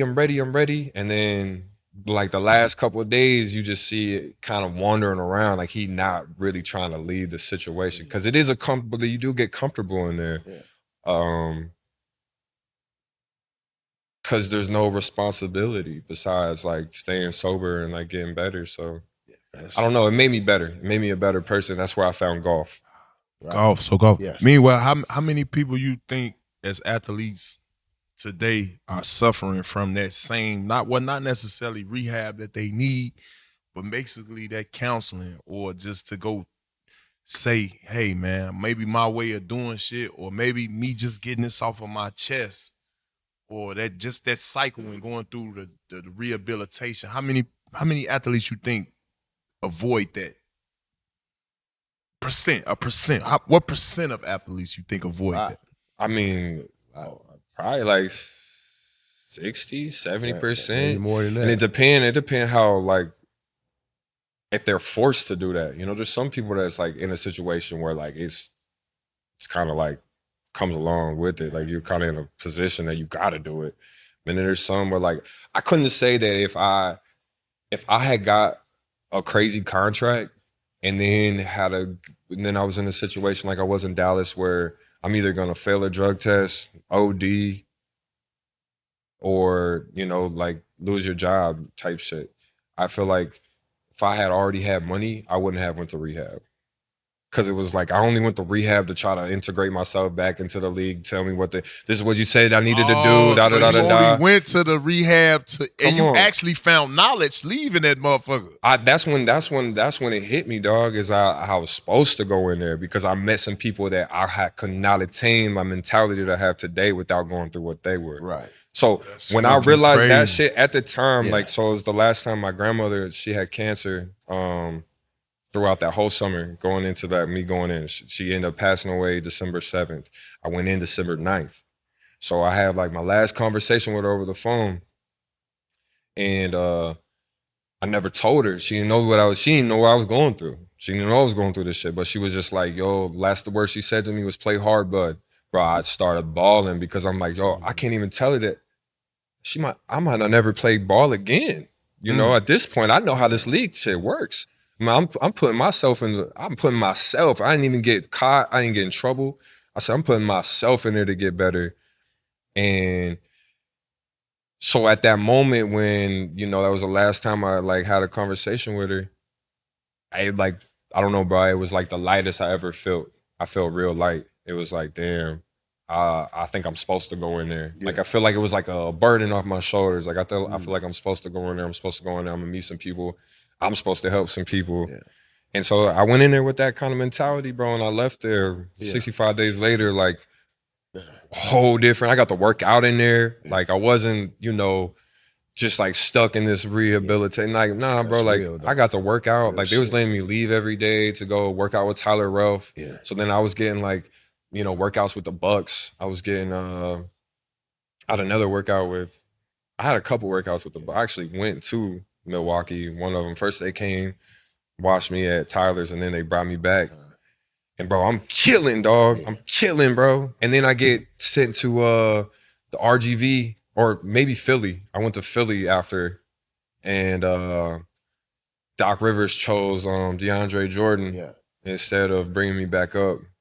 And so that kind of play, like the political part kind of plays a part. It's like, come on, man, he's good. Yeah. Somebody gonna pick him up. Right. But you had a chance to like pick me up for the playoffs and let me sit the bench, but be back on integrated in this program, on a team and in a routine. Like, and that's the shit that you need when you come shit back knock from the that. spunk out of you. Bro, what? Because now you like, well, damn, I'm the best I've ever been. Yeah. Mentally, physically, I'm healthy. I want it. You know, I'm clear. Skill wise, like this is the best I'll ever be. And so I'm going in there, bro. I was going into killing them workouts, bro. And it just, so after that, you know, you could see the political level outweighs hoops. Mm-hmm. My man ain't really all about hoops. And so I don't know, it kind of deterred my love for the grind of it. Kind of like, damn, it's probably realizing like, man, it's probably be the end with the league, you know what I mean? Without all these chances and and hoops, you gotta they throwing me to coming. jump through. Then I go to RGV, do my thing there, and then it's still. But what I'm trying to say is, at that time, you realized the bed you had made at that point, right? Oh, I've you know what I'm saying? So now at that point, I'm pretty sure that started advocating you more so towards awareness of the situation. Because I heard about a situation where, you know, lace narcotics. Yeah. I want you to take us through that. Because now you're aware now. You know what I'm saying? Mm-hmm. You've been through the program. It's now you more so an advocate for motherfuckers to be off it. Mm-hmm. You know what I'm saying? You pushing more for motherfuckers to get aware to the situations at hand now. Talk to us about your transition into the community and what you're doing now to help others deal with that process that's going through it. Yeah, man. I think that was my whole when I decided to go, I had already shifted my mind to I know how this shit work. Like I seen people not get back for way less than what you feel me? Exactly. So I was like I had already accepted it, and I had people around me like, no, like you're gonna do it, you're gonna come back, you're gonna play in the league again. And I'm like, I had already set to my mind of like, nah, I think my purpose is more or less to help people that don't know how to, that couldn't navigate it like me, or don't know what to do, or even talking about it. Like, I don't know. I don't know. We see the Brandon Clark situation, bro, and that's sad, bro. If it really was what they said it was, bro. No, it's going on. That's why I'm asking it's you. sad, bro. For real. Because it could have. Well, when I read it, bro, that's it. I'm like, damn, that could have been me, bro. I was doing 10, 15 of them bitches a day. Like 10, 15 is what? Talk to like us. Percocets. Percocet. Yeah, like, and they end up being laced with the fentanyl. The fit. So at any of those, not one of those, you know, was safe. So now, as we hear about this shit on these rap songs, take a Percocet and right. You know how they want to Percocet. They want to make Percocet rhyme with a motherfucker. I want you to break it down to our viewers. Man, your ass can be in 6 feet up under. Oh, playing with I just want you to break that down to how easy it is to get confused about what's real and what ain't. Yeah, man, you don't know. You don't know. It's all a gamble, bro. You gambling with your life every time you bust one down. And you think that your partner has a plug that's getting them real. He don't. Them bitches ain't real. Try to get the money. Yeah, them bitches ain't real. I mean, it's one of them things, bro, where I don't know, bro. It was tough. It was a tough, cause we went from having real ones to fake ones. You know, years before that, we was on the real ones, getting scripts from old ladies, bro. Like we picking them up. You know, feel me? So like you know it, but then you on them. So now you need it. Now I needed to go to work, bro. That's where it was getting. It was like time out. So they weren't giving y'all the Indocins and the Celebrex and you weren't. Like, they didn't have those type of pain pills for you to, like, just get through the game. You had to rely on a perk. Bro, that's what I'm trying to tell you. I was going through emotional shit. It wasn't about pain no more. It wasn't about pain no more. Oh, it was about escaping reality, Yeah. dog. And like, bro, my partner just got murdered by my other partner. And then my little brother passed away from an overdose. This is all in the same year. And then my grandpa dies the next like few months after that. Bro, I went through like 5 deaths in my circle in like a 2-3 year span, bro. And I didn't process not one of them deaths because I'm hooping. I'm like, I'm not going to see my grandfather in hospice because I got a game in Utah. I'm missing out on these things because I'm playing the game of basketball, bro. Right. So I don't know, brother. It was just, and then now the game of basketball ain't serving me no more. So now I'm really in it, like an emotional standpoint of like, I'm trying to just go to sleep. So you brought up the Brandon Clark situation. Rest in peace, Brandon Clark. That's our homie. Well, all I'm asking you is, like, for prevention purposes, and I'm only saying it because homie gone, and obviously you survived it. So what I'm trying to ask is, what ways can we pick up on signs? Because I ain't gonna lie, when Bo told me that about what happened, Bo enlightened me what went on. I was like, bro, man, we need to be around more. We players, we could pick up on shit. Like I'm a player that played from another angle. He a player that played from a superstar angle. We could see players when they don't get X amount of playing time. You know what I'm saying? We could see when the transition and going with the organization where they gonna tell a player, well, yeah, you played 28 minutes a game, but now we looking in another direction. Yeah. You gonna play 14 minutes a game. He's been to a superstar position where, hey man, I'm the starter, but now we want you to come off a bench. You make a lot of money. We're gonna give you your bread, but we want you to come off the bench. A lot of players can't stomach those type of things on a day-to-day basis when they're drafting in my position. Right. They're picking up G League players in my position.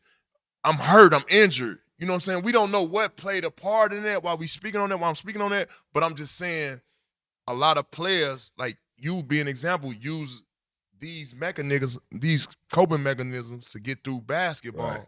And I just think as players, me and you, Bo, we talked about this obviously. I just think, is there any signs that you could tell us for prevention? What can pick up on those type of signs? I don't know, bro. I don't know if there is something that you could like, bro. I mean, nobody knew that I was on them shits till I told everybody I was on them shits. Yeah. They just thought I didn't love basketball no more. But I just didn't have, bro, I'm literally ripping a 30 before I come into the game. I'm going into the locker room ripping a 30. The pressure shit you going through? Yeah, just off of just like, well, it just start with one thing and it ends up, now you're dependent on it. Now I feel like, I'm going to go through dope sickness. Bro, you got to be a voice for this shit, bro. I'm going to tell you right now. This is it. Like, listen, bro. This is what it is. Like, this shit so close to home. Listen, bro, man, we see this boy play every game. We got to sit in the front row. We the ambassador. I just feel like, it's a prevention from that, bro. I think it's just talking about it, bro. And it's like having guys that, like me, bro, like lost it all from it. And that's why, you know what I mean? It's from that. That's it. You feel me? That lost it all. And then this is how we get it back. It's like me being able to tell my story of losing the best thing that's ever happened to me. Yeah. You know what I mean? And then now I have to tell another young kid, hey, don't do this because you're going to lose the best thing that ever happened to you too. It's not, I mean, it don't discriminate, bro. That drug don't discriminate. It's going to take anybody. White, black, purple, it don't matter. So it's just like, really, we done, as a culture, we made it a cool thing. And I was in the peak of it, bro. I'm 22, going 2015, the heart of fucking rap music and basketball, bro. And it's glorified. And so there's a point where, it could be influential. It is influential, bro. Yeah. Future, one of my favorite rappers of all time, bro. Right. And I'm listening, and I'm going in, no, dead ass, and this is serious. And I'm going in, and I'm like seeing these rappers that glorify drugs, but I'm a professional artist or a professional hooper that politically you can't do drugs. Right. But that guy gets paid millions of dollars. He's gonna get put on in our arenas. They're gonna bring him to the games, but I do that shit, and it's a problem. But we glorify it on the other side of it. Even as a basketball program, we still glorify that rapper that's coming in your gym singing about doing Percocets. They're still making money off that. So to me, that's really what it come down to. As much as they say that like rap music don't influence like bad behavior, it definitely influenced your mentality on what you want to do, whether it's good or bad. Like, yeah, for sure. I don't know. That's how I don't know. That's how I felt about it. No, but you're really helping other kids by you speaking out and doing that. You helping other kids because you ain't the only player or going through that, and you ain't the only player that's going through that right now. You know what I mean? So, hey man, as we said, like Brandon Clark as an example, you saw signs, but it's like, coming off Achilles. You know what I'm saying? Come, like, you know what I'm saying? Then they got reports out now saying some other stuff about, other stuff. But me personally speaking on his experience just from injury, from a guy that, I didn't had over 8 surgeries.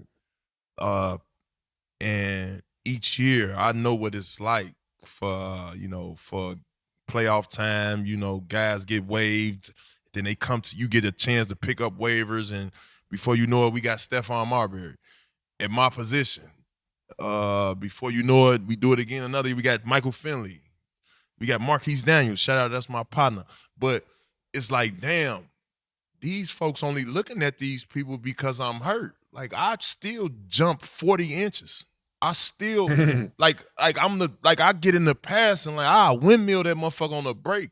But damn, y'all steady drafting and you got building around you. You get what I'm saying? Like, the league keeps going. Every day they trying to get your job. Future, yeah. See what I'm saying? It's all It's future. It's all future. So, and for me, I just think, it need to be a better big bro program going on. I think they need a real one. Yeah, a real one. Like, and I ain't not orchestrated by the PA. No, like a real, that ain't got to go run back and tell them what you doing. Yeah. And I think it need to be some guys around that just like, hey man. Matter of fact, shout out Dirk and Cliff. Yeah. Nah, I fuck with Dirk and Cliff. Dirk and Cliff. Nah, I fuck with Dirk and Cliff, man. I fuck with Dirk and Cliff. Real ones. Some real ones. I ain't gonna, and I promise you, they only came once a year. But I ain't gonna lie, if those guys were around guys on a day-to-day basis, maybe I think it'd be a regression on a lot of this was going on because they guide you through it. Like that. Yeah, they guide you through it's just not enough. Real guys. And it's like it's a way of telling guys that don't like being told what to do of how to do it. Right? They come in here and they tell you what you shouldn't do, bro, and that's just hard to tell motherfuckers like us or what you shouldn't do because we like, bro, what I'm gonna do. What I want to do, and I'm gonna do it at the highest level. This is it's just who we are, bro. It's just how we bred. That's how we got to where we are. So having that conversation of like not being talked at, but talked with, and like bouncing questions back and forth. That is the way to do it. They bring you in and they sit you down and don't really ask you questions. They tell you this, and this about the drug program. Oh, you missed this, you're gonna go in. If not, you're going. You know what I mean? They're not really giving you.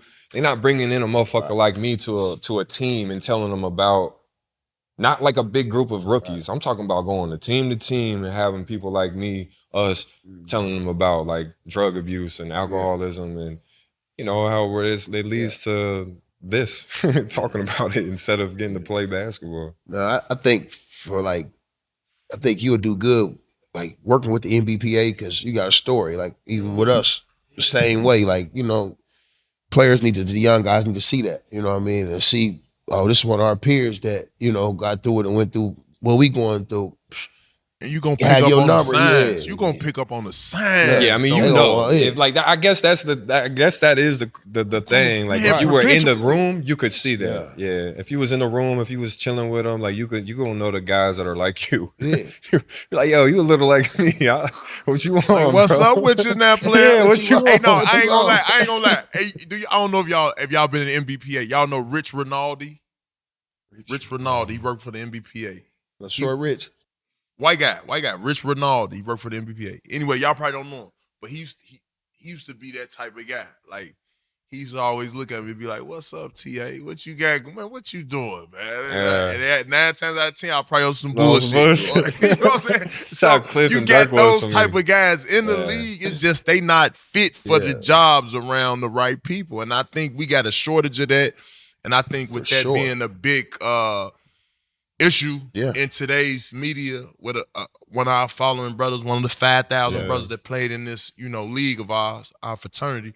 I think that it raised an eyebrow on awareness on that. And I think if anybody should be fit to, dissecting it in prevention, I think you will definitely be a candidate for that, bro. Hey, man, I'll definitely do it. Sure. I mean, I'll definitely do it, bro. Like I said, but that's part of the shit earlier, like when keeping in contact with people in this league, and like I didn't cultivate it like that. So to me, like I feel like I'm alone. But like you said, it's a fraternity, bro, and people, if you reach out, people will answer back. They care, bro. Stop it. So it's one of the 5,000, bro. It's one of them, bro. Yeah, salute you. Take our hats off to you. For sure. I appreciate that. that. You in the one. So, big fella, I know you doing a lot of golfing now, big fella. You understand? It's been having a lot of time on your mind to get on that golf course and relax. And you understand? You been thinking about no young narcotics. You've been over there on that golf course. You understand? Talk to us about your golfing game, man. Let's put some highlights on the golfing game and how that's helped you transition to a lot of peace. Yeah, nah, bro. So like I was saying earlier, I found golf when I was in the rehab spot. We had like a little chipping and putting green. And that was really the only thing that we had, like that on a pool table and like ping pong. But I was out there chipping and putting. Wait a minute. Time out. What type of expensive rehab is tell you, bro. this? I try to tell you. They got a fucking golf course on the floor. Nah, we just had one green. We didn't have a golf course. We didn't have a golf course. Okay, we just had I'm telling you, we had like, it was like the size of this fucking living room.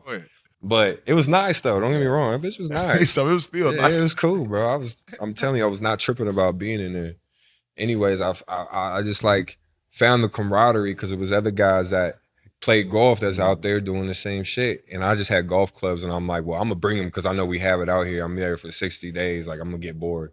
So I was bringing, but I was like, started to gamble with them dudes. So now we in rehab, we gambling and shit over like chips and sandwiches and we not supposed to be like money gambling. It's competitive. Yeah, no, it was still all right, bro. We still getting after it. So I don't know. I just found that camaraderie about it. But once I got home, one of my neighbors was like, "Hey, bro, you got golf clubs? Like, let's go golf." And I was like, "Shit, yeah, bro. I'm getting paid $4 million by Dallas this year. Like, fuck it, I'm good. Let's go do whatever." So I go out there, dudes whip my ass, bro. I got my ass whooped. I hated it. I was like, "This ain't happening again." And that was 4 years ago, and I have golfed every day since 4 years ago. Tell me this, you about third and birdie. You go third and birdie on the motherfucker right now. Third and birdie. That's that combo. Hey, you got a little lingo, Z-Bo. You gotta know you gotta putt. The chip shots. Man, all that. Little chip, little putt. I get up on it. Look. We gonna get up on it. Oh, no, it's fun, man. It's fun. It's a good time. But I then started to spend a lot of money on it. Just like getting memberships, spending money on just going to play. And like it became an addiction because I'm replacing one addiction with this new thing of striping this golf ball. Like flushing a golf ball, bro, there's no, like, to this day, I have not had a feeling in any sport that I ever played of like, the closest thing is hearing the net snap. That's the closest thing that I could say when hitting a perfect golf ball is like hearing the net snap when you hit a perfect shot. That's crazy because that's what Quick just was telling us. Nick Van X will say the same thing. Yeah, it's just when you hit it, it's just a feeling, bro. It's like a nut. Like it's like a nut, bro. It's like Watch having sex, bro. It's like when you get that nothing nut, but the and bottom. that motherfucker, it feel good every single time when you hit that ball, bro. I'll sit at the golf like the range for hours and hit one club and just strike. Hey, listen. Because I'm just addicted to it, bro. Yeah. Listen, I ain't tripping. That's going to gateweight you to, goddamn, we're going to get you some gear. So you got to be fully fit now. At that point, once you get addicted, that's what I'm saying. You got to get the shorts, tires, you got to get the everything. shoes, That's what I'm saying, bro. Socks. It turned into a big money pit. So then I was like, well, damn, how can I play golf and get paid to play golf like a professional? So I started a brand, which is the hat that I'm wearing. It's called Amore de Golf. Oh, that motherfucker trim. Yeah. Oh, you got them awake Jordans go with that motherfucker right now. We need some of that gear, shit, man. I got some in the car. Yes, oh, yeah, we lit. Yeah, come on. Out the mud. Out the mud, lady. Nah, so yeah, we created the brand.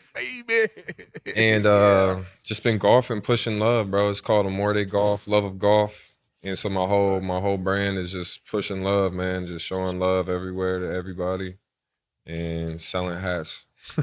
Well, Willie, you already know, sir. man. Send me the link, man. I'm gonna have my whole family in that motherfucker. All I'm telling you is I just want to let you know, bro, I want to give you your flowers, being so courageous and coming out here, bro, and just letting the world know that, you know what I'm saying, hey, man, it is pitfalls, it is rises, it is, you know, things we have to challenge, that challenges us to be better, and you stood forefront, and man, I gotta salute that, man. You know what I'm saying? And I just want to let you know, bro, we supporting you, bro, whatever, bro. Nah, I and appreciate once that, you come man. on this platform, boy, it's one team, one goal. It's still that way, bro. You feel what I'm saying? That's love, And bro. it ain't easy for you to do that, bro. You know what I'm saying? A lot of people want to play these images and they want to be perfect all the time, bro. And for you to come out here and, bro, and admit and say, this is what it need. This is what's going on in the world today. It ain't just me. Right. I'm number 6 pick, and goddamn, I done had all the money in the world. But it's a problem, and people could get killed over buying the wrong shit, bro. And the awareness you brought to that, bro, I just want to salute you, bro, for that. Cause we got members in our organization, bro. That's 100 days sober too, bro. Shout out Delonte West, bro. Yeah. Big shout out D West, Delonte man. West, bro. Shout out D Big West. shout out Delonte West. You saw him I the other seen day? it. Yeah. 100. Man, He look good. too. So He you look look good. good, no? He look good. Keep going, bro. Look good. And I just want to know, like, bro, just for you to even duck to even that point, like, I just want to know, like, are you willing to work with the NBA to say, hey, man, I'm willing to be the guy to come pick out the, you know, the bad apples that's going bad, bro. Yeah, no, 100%. That would be fun. That would be easy for me, bro. It'd be easy for me. It would be, I think it's part of my testimony, you know? I think it's part of the story. I told Krista Chan that, see, now I told her. Shout out Krista Chan. But I told her this Baby. 2 days before I went in. I said, yo, I think this is my calling. I'm It's your feeling this, calling. bro. It I'm is. like, I think like, it's going on in the NBA. you feel me? I think this is my calling. it I think is. I really could be helped. I could go like to schools and talk about this for y'all, blah, blah, blah. And she was like, yeah. But like I told you, this is 2 days before I was going into rehab. So all they thinking is, oh, you on the pills, you good. Yeah, like you you tweaking, in the you addict. tweaking. Now, you ain't And tweaking. I'm like, no, I'm You ain't clear. I'm like, really, I'm here with it. Like I'm telling you right now, this is what I think I'm supposed to do. And she just kept it in like, yeah. But now it's been like 4 years. Yeah. And I'm No, like, it ain't it's never been too about- late. It's been about 4 days too late. Yeah. That's what I'm trying to tell you, bro. mhm. It ain't. Like the Yeah. Bro, I It ain't don't- never No, Yeah, trust me. Hey, Trust homie, me. hey, never too homie, late. hey, homie, ain't nobody this brave that done made that much Yeah. money to come up on here and say, hey, man, this what I was on, this my front, this whatever. Ain't too many people ready to do that. Nah. See what I'm saying? So for you to do that means you done walked through the humiliation already. Hey, man, Yeah. I'm ready. Well, I ain't got I'm, nothing. I I'm don't ready to got help. nothing. I'm ready to Yeah. prevent this shit Yeah. now. Right. Yeah, I would hate Need to help. see somebody else do it, bro. See what I'm saying? I'd hate to see somebody else go through it and like have to. I don't know, bro. It's some shit when you go into a gas station, bro, and you gotta do it to come, bro. You playing the NBA or damn, you Cauley-Stein, like you playing still? Why don't you play, bro? Why aren't you still playing? You just like, damn, man, you know. Yeah. Life, dog. Life is life, life. and dog. That's I wish I was still playing, bro. I Yeah. wish it was, bro. But that ain't where I don't think that's what it's supposed to be. Otherwise, I would be playing. Like I'm sitting here instead of in some locker room. You know, there's a reason you for gotta that. tell the youth now, though, like the guys that's going through tough times and man, shit might get hectic on you in the league and you might be coming up on your end of your year, your contract, and you might going through injury. Talk to us, to that person. Tell us what you need to tell a young fella right now. The young fella right now, the 17-year-old that got drafted at 18, went 3 years and ain't touched the flow Yeah, or ain't got an opportunity to show his Right. talent. I think, man. Personally, I think you got to find something away from ball to take your mind off of when things aren't going right in ball. You got to have a different hobby. You got to have some sort of hobby that like you like to indulge in. That's healthy, obviously, like a healthier. I don't know, like mine's golf. Some people's is Pokemon cards. Like I know Derek Lively, here with Dallas. Like he's a big, like Pokemon One Piece card trader. It's really like some stock shit, bro. It's crazy. Some goofy shit. It sound crazy. Yeah, it sound keeping your crazy, mental but it's straight. really some It's stocks keeping your in the mental stock straight. market, bro. It's some money shit. So like, there's a lot of like cool, healthy stuff out here that you can get into that, still, you know, keep you off of like, Right.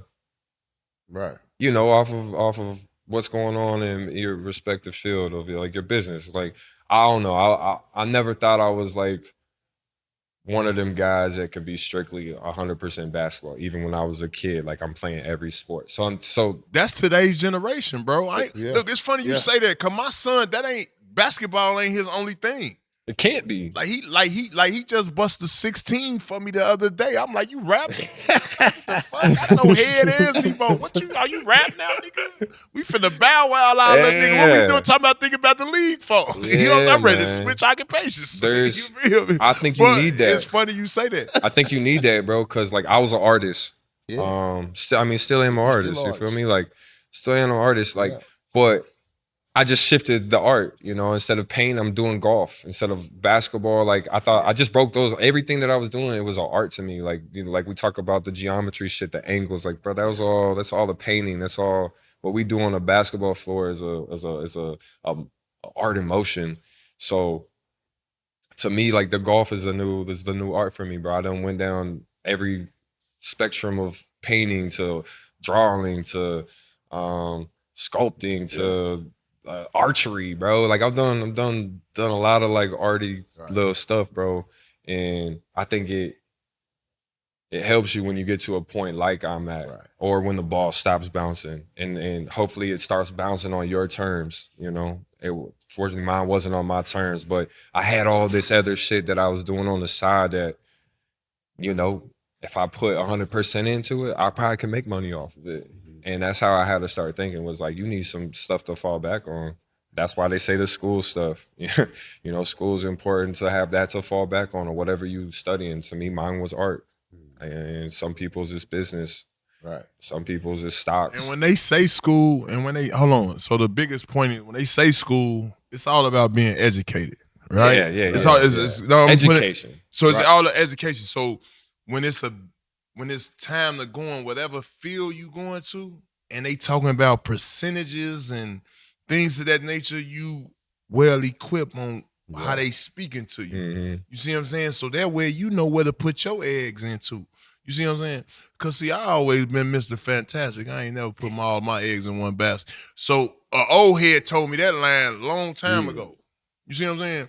And so if you ain't hip to, you know what I'm saying, how things go growing up, mentally it could throw you. You feel what I'm saying? Right. If you ain't educated though. If you ain't educated, yeah. If you ain't educated. And if you was like right. emotionally unstable, I think that's another thing, is being like emotionally intelligent. But if it sounds good, like, Cauley, come on, and it sound good, you'll jump off the edge. But if you educated, you could be able to tell a motherfucker. If it's okay, yeah, you gotta slow down, low down. Right. You feel what I'm saying? Yeah. That's the reality of that. 100%. I ain't mean to twist you for that, but No. somewhere. Nah, yeah. That's why it's a podcast. Yeah, catch you know what I'm it. saying? We vibe. Yeah, big fella Cauley-Stein in the building. We gonna finish rapid fire. Come on, finish. Out the mud. I want to know your top 5 Wildcats. Oh, that's so tough. If Boogie Cousins ain't on there, bro, I'm out the mud your ass right now. I'm out the mud your ass in my Boogie on there. Boogie's definitely and Rondo. If Rondo and Boogie on there, we in. I mean, there ain't enough. That's his list, bro. I just had the politics. You never heard of politicians?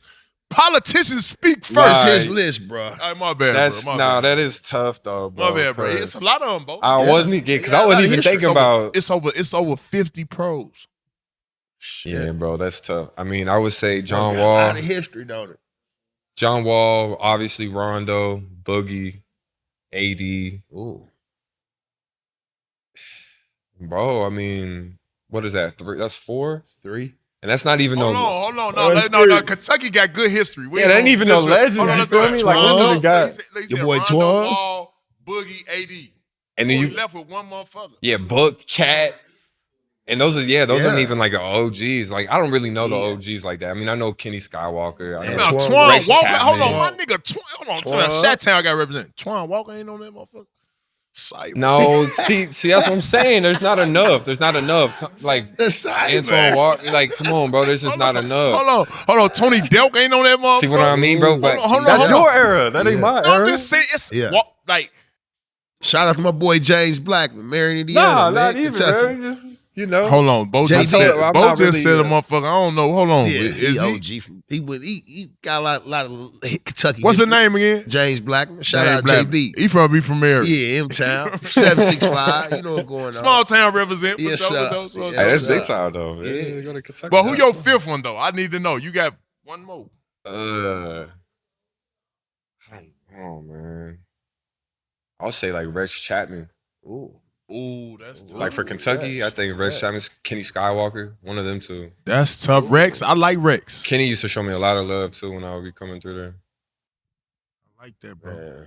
What's your best career moment And in the league? oh, I would have to say no. There's no knock, but when I dunked on you in Memphis. Trick though. Hey, Nah, trick though. hey, Hold bro. on, bro. I'm not gonna lie to you. Pull that shit up. Man, we gotta have our production team pull that up. I'm not gonna lie to you. Shit out of me, Man, that was probably the Bro, your coolest health moment side of my ain't life, shit. It bro. had to come health side. Was it health side? No, he had to slide over. He had to slide over. He had to slide over, bro. His health side ain't shit. And Nah. then we gonna say when he take it, he gonna run to the ball, catch it out real fast. He try to throw it. He gonna try to hurry up and get that highlight over with.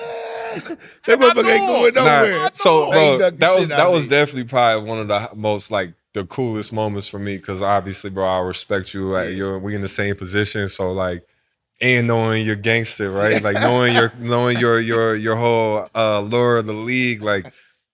So, bro, I used to dunk and stare at everybody, bro. I remember dunking that bitch and then staring for a second and being like, wait, this is Zebo. Hold on. This is Bo now.